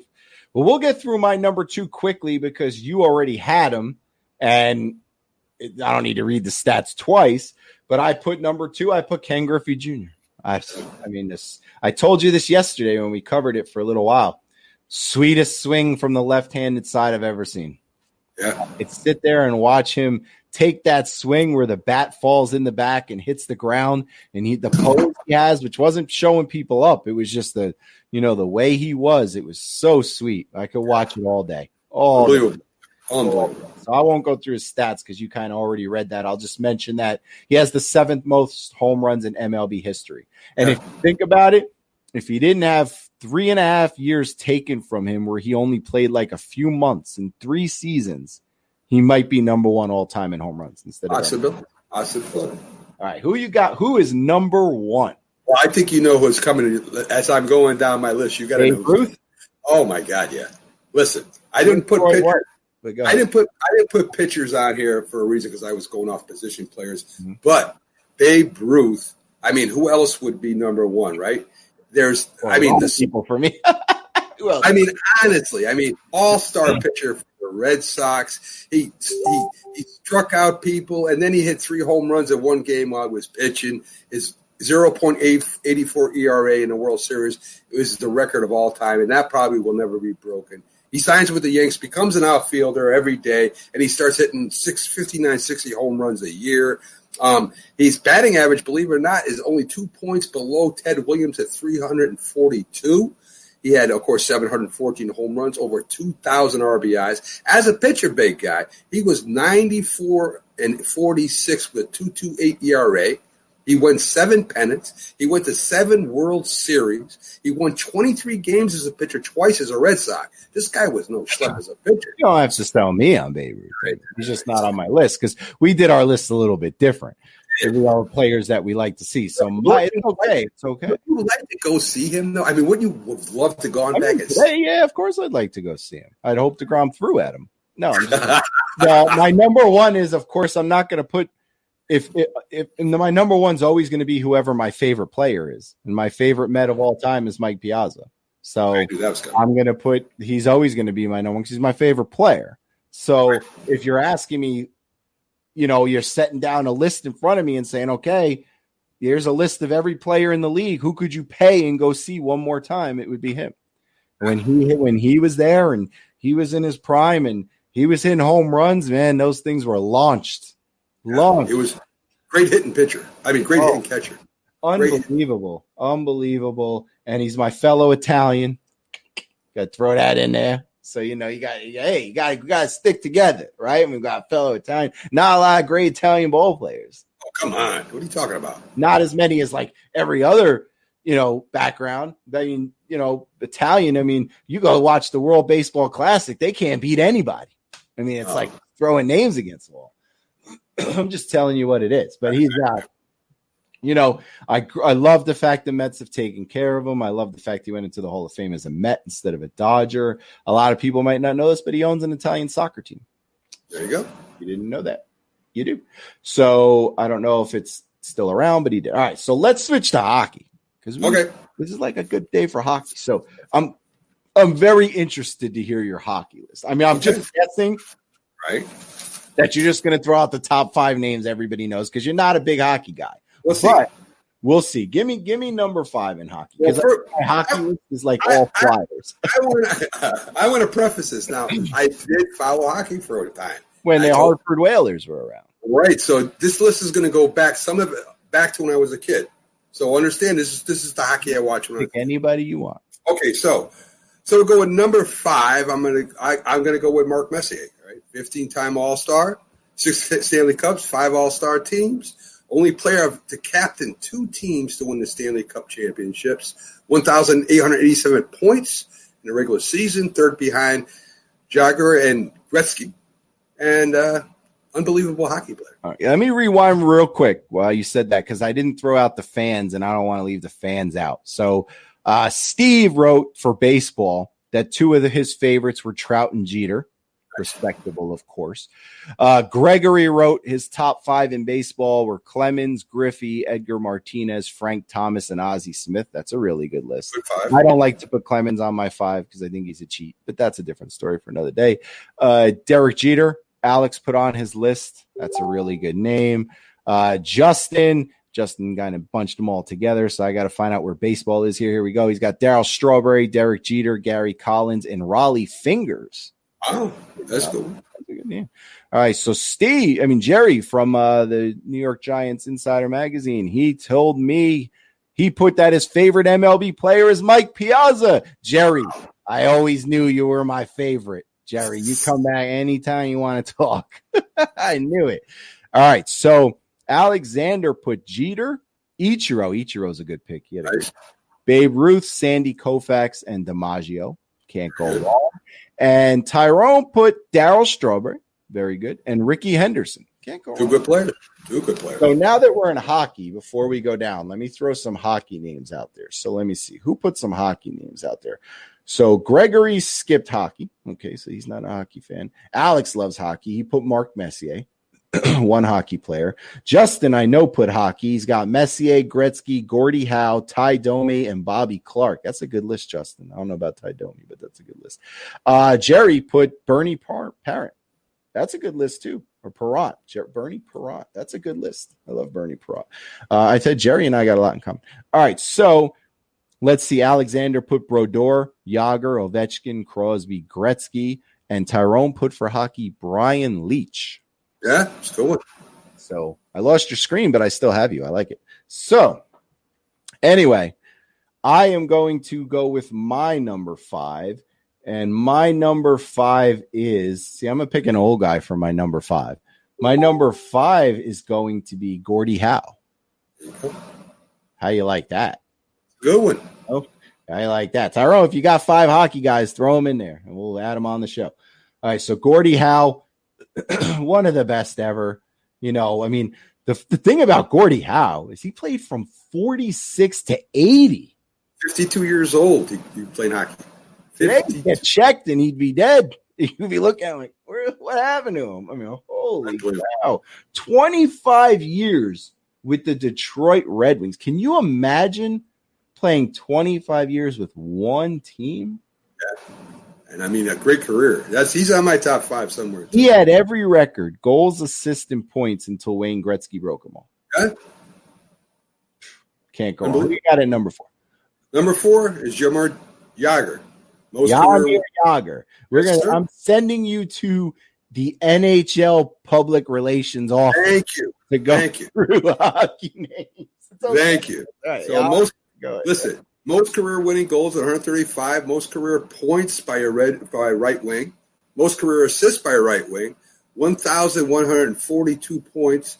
He was with the Rangers. He had the Rangers single season goals and season points. He had 13 All-Star games, 2 Stanley Cups, and second most points in the history of hockey. Oof. Good. That's a good name. I am going to go with someone that's going to shock people. Now, I don't know if Justin is still here, but Justin would appreciate this name. Justin is still here. And he's going to be like, how the hell did Jim get this guy on his list? But, I grew up in the area, so I watched a lot. Back when I grew up in the area, when I was growing up, I had to listen to the Flyer games on the radio because they didn't have the cable the way it is now where I could buy a package and just see the Flyer games while living in New Jersey. I was sitting there with the little radio where you're moving it because you're trying to get the AM station from Philadelphia and you got to, if the radio moves 1 inch, you lose it. You know what I'm talking about? So I had to watch a lot of Ranger games. So I put a Ranger here at number 4, but it's not going to be a Ranger anyone expects. It's not Mark Messier. John Van Niesbroek. Oh, At number 4, the goalie. I loved watching John Van Niesbroek play. He played for the Flyers too, just so you know. But his primetime years were with the Rangers, and he was so good with the Rangers. He won the award for top goalie. He had a Stanley Cup Finals appearance in 1996. He had 300 career victories, which was only the 15th goalie and second American goalie at the time to do that. I was such a huge fan of him because I've always loved the goalie position in hockey is my favorite. So there you go. I even got Justin saying WTF. Wow. He wasn't underrated with me, Justin. That's all you need to know. Number 3. there you go, man. That's good. So number 3, I'm putting who you put in it, Gordie Howe. Nicknamed Mr. Hockey, 5-time goal scoring leader, 23 All-Star games, 4 times to the Stanley Cup, most regular games at 1,767, tied for the most seasons at 26, most points by a father and son team together when his son played with him. Of course, he finished up. He played for the Whalers for the end of his career there, and he was in the NHL at 52 years old. Can you imagine that? That's incredible. No, not anymore. All right. So for my number 3, Tyrone says Mario Lemieux, Wayne Gretzky, Brian Leetch, Mark Messier, and Andy Bathgate. Those are good names. Those are going to be on our list. For my number 3, I go goalie again, but now I go hometown Flyers. So I know Justin knows who I'm talking about already. I go with Ron Hextall. I loved Ron Hextall. It pains me that Ron Hextall did not win a Stanley Cup because he was on some good teams. In his 13 seasons with the Flyers, he had some good teams. Not so much good as a general manager. I'm glad we fired him. I mean, so sometimes, but he was one of the first goalies to really revolutionize scoring a goal. Yeah. He was the first one. He was the first goaltender ever to score a goal in the playoffs. Wow. He's really good at flicking the puck all the way over everybody's heads down the net, which then, if you ever listen to Martin Brodeur, gives a lot of credit to him because Martin Brodeur became really good at that. He said, well, I learned that from Ron Hextall. So, wow. So that's my number 3. Who you got at number 2? This might surprise you. I don't know. He's well known. Bobby Orr. No, that's a good one. Okay, so most points by a defenseman in one season, 139. Most assists by a defenseman with 102. And most 100-point seasons by a defenseman, period. Guy was unbelievable when I watched him with the Boston Bruins. When he used to play the New York Rangers, this guy was one of the toughest guys in the league, and he was a hell of an athlete. So Bobby Orr is my number 2. Can't go wrong with Bobby. I think you'll like my number 2. I do. I think you'll like him. I put in number 2 Mario Lemieux. Yeah. It's hard not to have a list of Mario Lemieux. It pains me that I left Gretzky off the list. He's not my 1. And I left Messier off the list. My number 1 is going to be my favorite player again. I always go back to my favorite. I don't care what he did. So, but Mario Lemieux, 17 seasons with Pittsburgh. Assuming ownership. I don't know if he's still an owner. Led Pittsburgh to consecutive Stanley Cup championships in 91, 92. They won under his ownership. The Penguins won titles in 09, 16, and 17. So he must still be part of the owner there. I mean, just a great career. One of the best goal scorers, one of the best players, always did things right. And I mean, it's got to be great when, you can play for a team that you love and then go on to own it. Yeah. He also battled Hodgkin's lymphoma and missed an entire season for that. Oh, he was close to the top 5, that's for sure. Him and a couple, Bobby Hall. There was a couple other ones that I might have. Oh, he is the team's principal owner. When he bought him, the Penguins were bankrupt. There you go. Makes you wonder how a team that had such a good run with Lemieux and Yager could turn out bankrupt. So bad man. Who's your number 1? It's got to be Wayne Gretzky, the great one, right? Broke and set almost every record in hockey. He won wherever he went. There's statues. He just turned hockey back up at a time when he made it exciting again. People were starting to come back and watch it again. Even the novice were watching it when he was playing. So I got to give it to Gretzky. They said he was one of the best improvisers on the ice. He could make decisions and change a game right while he was skating. It didn't need much of a game plan for this guy. So I definitely Wayne Gretzky. And his daughter's hot. I'll throw that out there. All right. So anyway, now that's a record. So my number one is, of course, going to be my favorite player. Do you want to guess who my favorite flyer is? I bet Justin could get it. No idea. I can't just let the air be silent for a second. So unless Justin types really, really fast, he's not going to get a guess at this. So, Justin, I'm giving you like 5 seconds to throw a guess out there. Who's my favorite flyer of all time? He should know this. I mean, I would think Really? just automatically know this, don't you think? I don't know. We'll skip the flash if that's all right, by the way, or we won't get through the rest of the categories. So Yes. I guess he's not going to throw a name out there. All right. So my favorite flyer of all time is Eric Lindros. Okay, yeah, Lindros. I definitely watched him. Definitely. How can you go wrong with Eric Lindros? He came into the league. He was huge. He was like tall and huge and ran over people. And I'm having lots of throat issues today for some reason. So he was just huge. What a guy. He went on to play for the Rangers, which is why I thought maybe Justin would throw that out there. I loved Lindros. My favorite guy, man. And those years really make me sad that they didn't win it, because that, for those of you who watched a lot of hockey, that Legion of Doom line was so good with him, Leclerc, and Renberg. Yeah. So good. And first overall pick in 1991 out of the Quebec Nordiques, and said, I won't play there. Wow. So they traded him to Philly. So that's how he became a Flyer. Never played. He refused to play for the Nordiques. Right? So, but the Nordiques made out okay too, because they traded and got Peter Forsberg. Not a bad thing. No. So what do we got? We got basketball. Let me tell you what the fans did in basketball. Let me see what we got here. So Steve did not pick a basketball player. Gregory picked Dennis Johnson, Larry Bird, Pete Maravich, Isaiah Thomas, and Mark Price. Let's see. Alex threw one basketball name in there. He said Patrick. Justin threw Dennis Rodman, Patrick Ewing, Michael Jordan, Scottie Pippen, Steve Kerr. Jerry, who did one at each position, picked Julius Erving. We don't have NASCAR, but he picked Dale Jarrett for NASCAR. Alexander picked Jordan, Tim Duncan, Kobe, LeBron, Vince Carter, and Tyrone put Dr. J and Kobe. Who do you have at number 5 for basketball? Number 5, I got a Laker, and he played, like I said, when I was a kid. I was about 8 years old, 9 years old when he finished up, and I put Jerry West, guard for the Los Angeles Lakers.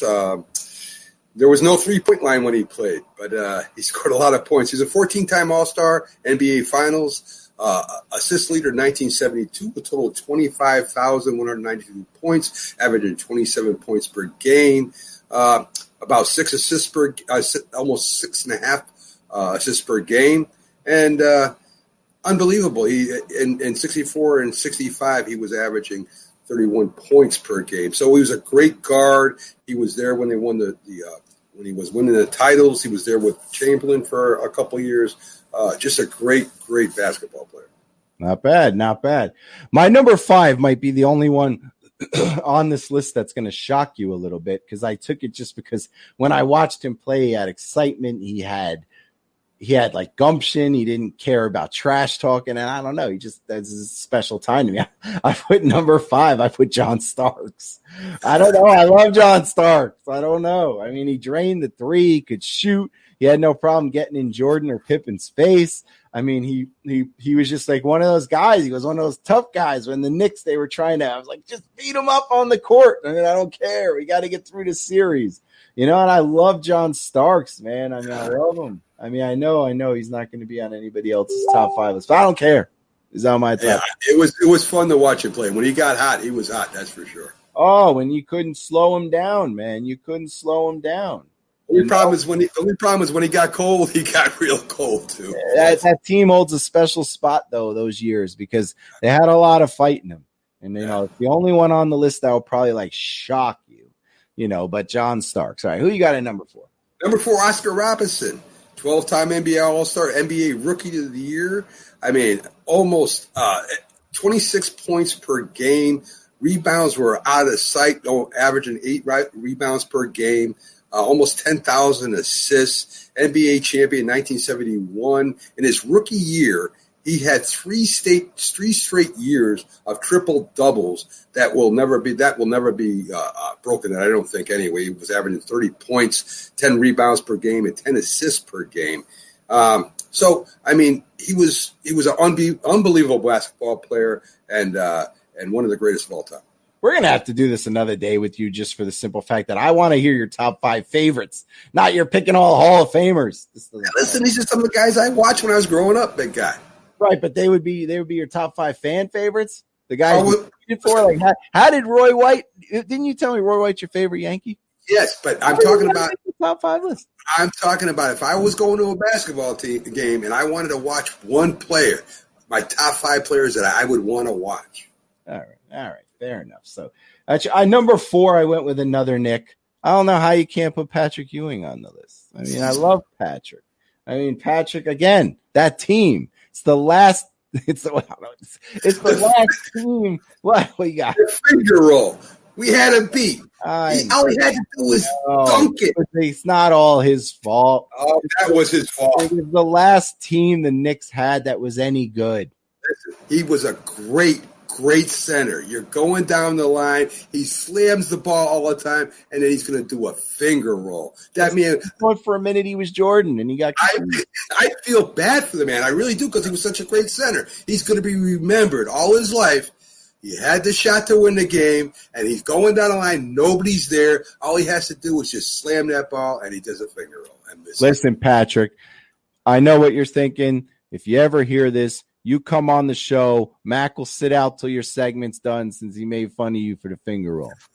We'll come on. We'll talk Georgetown basketball. How about you? Don't think that ticks him? You don't think he has nightmares about that? I know. Sure he does. I'm sure it ticks him off. I feel bad. Every time I see him, he looks stressed. It also doesn't help that he's coaching Georgetown. That's all true. Right. So Tyrone said Dr. J, Kobe, Kareem, Larry Bird, Sean Kemp, good one, dunker. Vince Carter was one of the best dunkers he's ever seen. So who you got at number 3? We got to keep rolling along. Well, Wilt Chamberlain, saw him too when I was growing up. 2-time NBA champ, 4-time MVP, 13-time All-Star, first-team defensive player, Rookie of the Year. I mean, believe it or not, he started with the Harlem Globetrotters his first year. He didn't know that. His first year, he played for the Harlem Globetrotters before he went to the NBA. Wilt Chamberlain claims he slept with thousands of women. You believe that? Yeah, I do. You do believe that? Yes, I do. He didn't get an STD. Well, hey, this lucky man. He's lucky in a lot of areas. Only player to score 100 points in a game. How can you go wrong with that? I guess you can't. All right, my number 3 is people are going to be like, how'd you get this guy at 3 instead of 1? But it's only because, again, favorite players I did my list for. So number 3, even though I hated him when he played, but I respect him more now, I put Michael Jordan. When he played, I couldn't stand him because I just wanted to beat him, which I guess is the ultimate sign of how good someone is. Yeah. Is that if you hate a player who's that talented, that means they are that talented. Yeah. I mean, you can't. Michael Jordan could be number 1 on probably everybody else's list. So he's number 3 on mine because it's my favorite players list. And in reality, I'm just putting him number 3 because I'm respecting his talent. When I was watching the Knicks play against him, all I wanted to do was have him beat. So right. I'm not going to go through his stats. You probably just watched The Last Dance. You know what he did. Right. So who you got at number 2? Number 2, Michael Jordan. And as you said, you watch The Last Dance. This man was probably the best basketball athlete I've ever watched, easily. So he could be number 1 on any team. I had a real tussle here with number 1 and number 2, but I put him at number 2, and we all know that he was probably the greatest pure basketball player of all time. All right, my number 2 is my 1B favorite player of all time. I have a 1A and a 1B. Okay? He's not in the Hall of Fame, but he is my favorite player of all time. And I loved him in the pros, and I loved him in college. And he went to Duke. Of course he did. Not of course he did. My number 2, my favorite player ever to watch was Grant Hill. Wow. I absolutely love Grant Hill. Good player. Very good player. Grant Hill was one of the best players ever to play at college basketball, ever in college basketball. Great at Duke. And he would have been a Hall of Famer if injuries didn't curtail him. His ankles failed him bad. He was a good ball player. There's no doubt about that. So Grant Hill is number 2. I loved him. I've met him. I've loved him. I met him. I met him when he was going Duke. Okay. And who's your number 1? Well, I'm going to go with Bill Russell, just with the 11 NBA championships alone, 5-time NBA. Do you realize this man had more rebounds than points per game? That's what kind of a team player he was. He was Dennis Rodman, only a better version. Right. I mean, unbelievable. Averaging 22 rebounds per game and only 17 points. He shut down Chamberlain. I shouldn't say shut him down. He slowed down Will Chamberlain when he played him in the championships. He came in, played his best against great players. He was a player coach when they won a couple championships. He was coaching and playing at the same time. And as a coach, he was 341 and 290. So the man knew a lot about basketball, was the leader of the team, and led the Celtics to 11 NBA championships. All right. Well, Alexander wants to add in that the only player he's ever hated was Reggie Miller because he's a Knicks fan. Yeah. Reggie could annoy you. Tyrone, I give respect to because he's being honest. He said Kobe would be on my top 5, but he said even though MJ is the greatest, he said he loves his disdain for him better. So he said he's keeping it real. So Jordan's not on his top 5 just because his disdain is greater than his love for Jordan. I hear it. So my number 1 is my favorite basketball player of all time. He's not a Knicks, so don't worry. Unlike my favorite player in hockey being a Flyer, and in football being a Giant, and in baseball being a Met. Before I became a Knicks fan, in the 80s, I was a Celtics fan. Okay. So it's Larry Bird. I have Larry Bird on my number 1 list. I was a huge Celtics fan in the 80s with Parrish, McHale, Bird, Danny Ainge. I mean, Larry is, I hate to say it, the greatest white player ever to play basketball. He's definitely in the top 3 greatest white basketball. I know what it is. I mean, such good talent. He was a fighter. If you go back and watch the videos, he didn't back down from people. He would get in fist fights. I don't really know, Justin, if that would be considered a bandwagon because I was only, when the Celtics were taking off or starting to grow in 84, I was only 7. I mean, I didn't even know who was who at that time. You know, so I just watched that. They used to have the basketball on NBC on the weekends, and so it wasn't guaranteed you were going to see the Knicks, and the Celtics were always on. So when you're 7 years old, it's easy to fall in love with the only team they show on TV. It was always the Celtics and the Lakers were on TV. Right, and maybe Philadelphia, 7 years. Yeah, so I mean, you just fall in love with one of the guys that you see, you know, all the time on TV because you're 7 and you're impressionable. You know, Justin always says, how'd you become a Flyer fan? Well, easily. When I was a child, my mother bought me a Ron Hextall jersey, so it just, the colors stuck with me. It wasn't anything that had to do with the Rangers or the Islanders or the Devils. It's just that you're a kid and you're wearing this little jersey every day, and you're like, this is my team, you know? Yeah. Well, a lot has to do with what your family, what your parents like. Well, they were all Ranger fans. I think she bought it because she was probably out at the store somewhere, saw a hockey jersey that was probably on sale. She probably got it for a great price. Didn't even know it was a Flyers jersey or who the hell Ron Hextall was. And then I'm wearing it, and wham, bam, there you go. Because her father was a diehard Ranger fan. And when I was watching, I'll tell you quickly because I get onto the list. I was watching the Rangers and the Devils in the playoffs. I forget the year, but this is the year the Rangers won the cup. But in one of those games in the series with the Devils, really late in the game, the Devils tied it to send it to overtime. And at the time, for some reason, I celebrated when they scored. And my grandfather turned to me and said, I was still young. He said, sit on the couch and shut up. Wow. And my grandmother came in because I was like, I don't understand why. I'm a little kid. Why is he mad? I'm like, and my grandmother says, do you understand how long your grandfathers are waiting for the Rangers to win? You're not allowed to cheer for anybody in this house. It's not a Ranger. And luckily the Rangers won that series. Because my grandfather needed that. He needed the Rangers to win. Sure. So, all right. So let's go to college sports. We got about 5 minutes on each. All right. Let's do college basketball. Give me your number 5. We're going to have to do a simulated stat. Okay. Number 5, Bill Walton. I loved him playing at UCLA with John Wooden. He was part of an 88-game winning streak, 2 NCAA championships. In fact, he could be number 1 on most lists. So Bill Walton's my number 5. All right. I was going to be like a Duke Fest and a couple other guys. So number 5, I put Tim Duncan.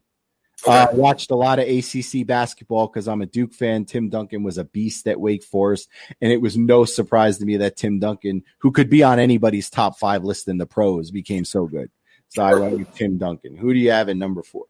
Number 4, Pete Maravich, LSU shoot guard. In 3 years, 1,138 points and 69 and 70 at a 44.2 per game average in 83 games. Led the NCAA in scoring for 3 seasons, and of course, that was before the 3-point line too. So he was a great college basketball player. All right, so number 4, I bring in a Dookie.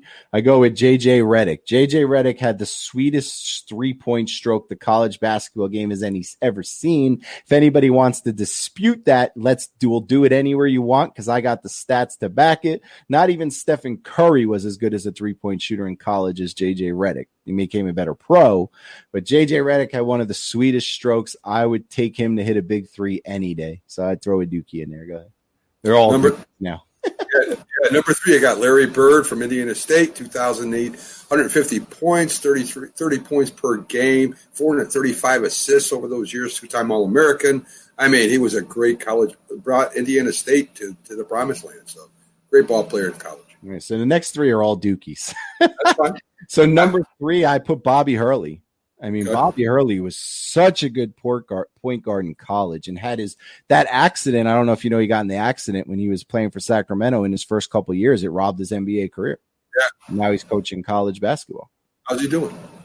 He's doing pretty well. I mean, he's highly thought of, actually. He keeps getting, he's one of those guys who started at little colleges and now he's, getting up there. Excellent. Good to hear. Might be a name to keep an eye on when Coach K retires soon. Hey, the Knicks might interview him. You don't know. For Duke. Well, no, Coach K, keep an eye on Bobby Hurley's name. He's my pick to come out of the blue and get the Duke job. Good. All right, we'll see. So number 2, I got Magic Johnson. Not just because of his points per game, which wasn't really that magnificent with 17.1 points per game. 8 assists though as a big guard, and you saw as he grew into the guard role at the Lakers was unbelievable. And of course, he was an All-American in 1979, and he beat Larry Bird in that tournament in the NCAA championship game, and that really brought college basketball to a new heights. I mean, that little rivalry carried over into the pros. So number 2, I got Magic Johnson. All right, fair enough. So number 2 for me again. I said it was a Duke Fest this time. So number 2, I went with and again, look it up. One of the best college careers ever. And I can't believe it didn't go to the pros, but Christian Laettner. Christian Laettner had one of the best college basketball careers ever for a 4-year player. And it didn't translate to the NBA, but that happens sometimes. But just love to watch him. And still to this day, Christian Laettner has one of the biggest shots ever hit in college basketball against Kentucky. He does. Knock him out on Duke's way to winning back-to-back titles. Very true. Put that in there. You got it, number 1. Number 1, Christian Laettner from Duke. 1988 to 90. Love it. Man, we're on the same page. Hey, listen, this guy was unbelievable in college. He even went to didn't he go to USA? Yeah, he went Olympics and he went on the dream team with Jordan. Yeah, there you go. So we had an NCAA tournament record with 407 points. I mean, he played big when the game was big. He was a great college basketball player. And my number 1 is the man who threw him that pass to win the game against Kentucky on their way to back-to-back titles. How can I not put Grant Hill number 1 if he's number 2 NBA list? He had a great college career. So, I mean, you can't go wrong. So I got to throw Grant Hill number 1. I think about that. Duke wins back-to-back titles. This is when players didn't leave. Right.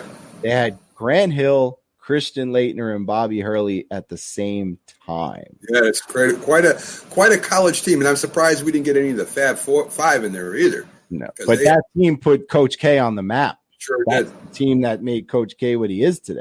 Sure did. So we're going to college football. We're down the stretch. Who you got at number 5? And I'm interested on these because I have a feeling you're going to go back to guys when I didn't even know college football existed. Well, it's the Manning, but it's not Peyton or it's not Eli. It's Archie Manning, unbelievable quarterback for Ole Miss. He finished like 4th in the Heisman voting. Was college football Hall of Fame, named SEC Conference Quarterback of the quarter century. He passed for 4,753 yards, 31 touchdowns. He was just an unbelievable college football quarterback. All right. Now you might, I mean, I do have some, Hurricanes on here, but they won't be number one. So you might be a little impressed with this list. So number 5, I put Desmond Howard. Very good. I mean, how can you? Desmond Howard was one exciting, another guy who I don't think he ever lived up to it in the pros, but what a talent. Yeah. I mean, there's a lot of them. Desmond Howard, he made the Heisman pose. He's the man. I mean, Desmond Howard was a great college talent, does a great job on the College Game Day on ESPN, if you've ever checked that out. Great guy, had some spark moments in the NFL, but never lived up to what they thought. But you can't take anything away from what he was in college. Definitely not. Definitely not. Number 4. Number 4, this is my Notre Dame connection here. Joe Montana. He didn't play a lot for the first 2 years, but when he came into his own, he was something else. The funniest story about him, without going to all stats, is when they were playing Houston in the Cotton Bowl in the last year. There was cold, it was blustery, frigid out, and Houston was beating Notre Dame 34-12. Montana was fighting hypothermia. They had him in the locker room at halftime, giving him chicken soup to warming up with blankets. He comes in late in the third quarter, and with 8 minutes left, he brings the Irish back with 3 touchdowns, and Notre Dame beats Houston 35-34. They don't make them like that anymore. I give you that one.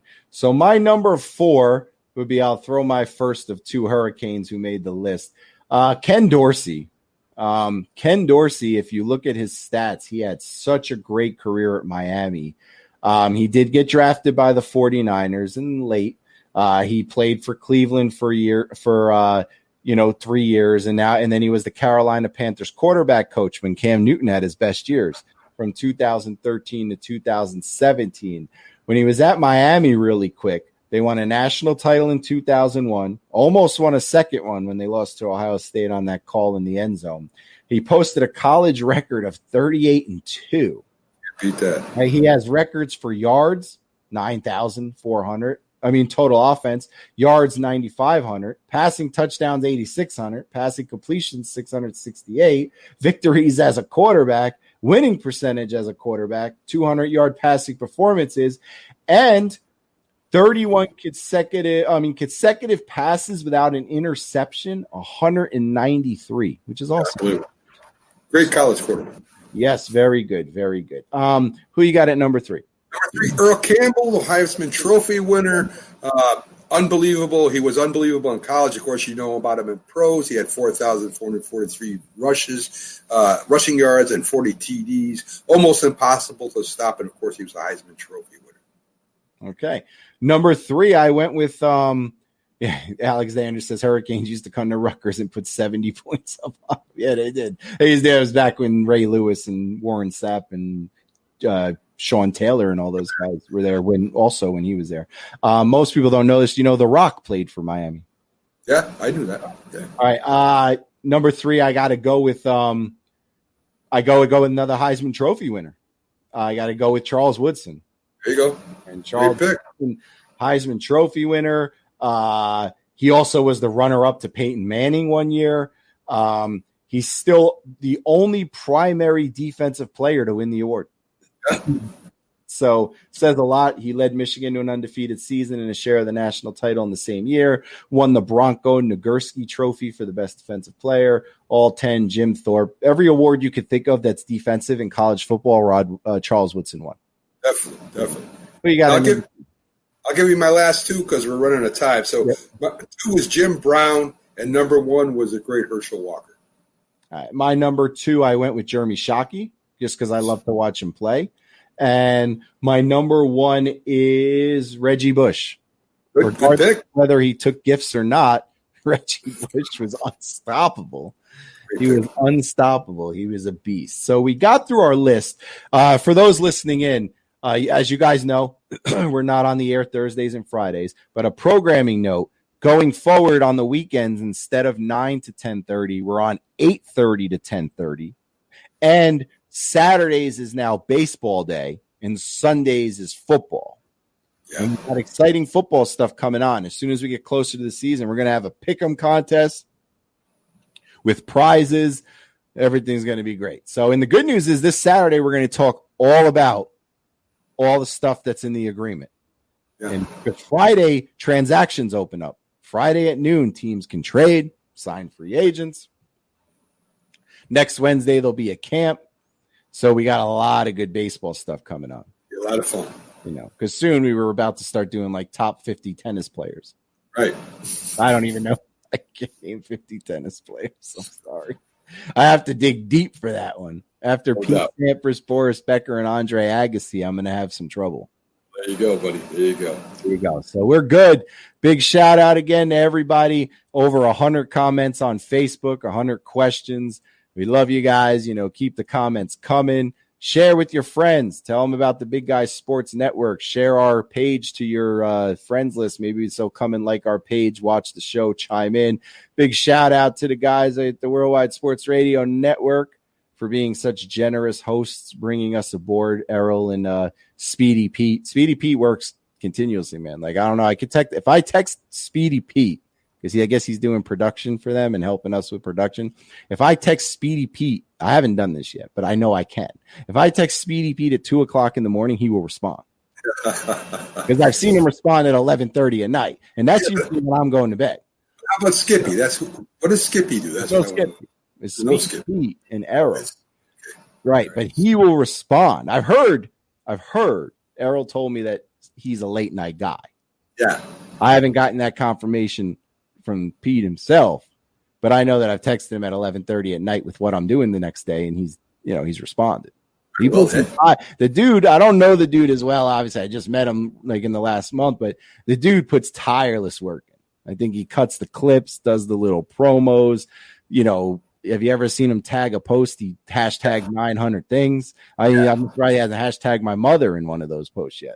You know, he hashtags them all. I don't even know if that's legal. The hashtag. She's not going to report it. Okay. You know, so, I just want to give a shout out to Pete, Speedy Pete, who puts in the time and the effort to get it running. And of course, Errol and the Worldwide Sports guys have been such a generous host in our first week there. And, maybe we could do a crossover like thing with the sports hit list, because Carl, man, he's got some good stuff. We can bring two of us and, debate back and forth. I mean, I need you like on my side for picks and stuff, because if we're going to go picks versus their picks, since I'm picking people that are breathing and you're picking,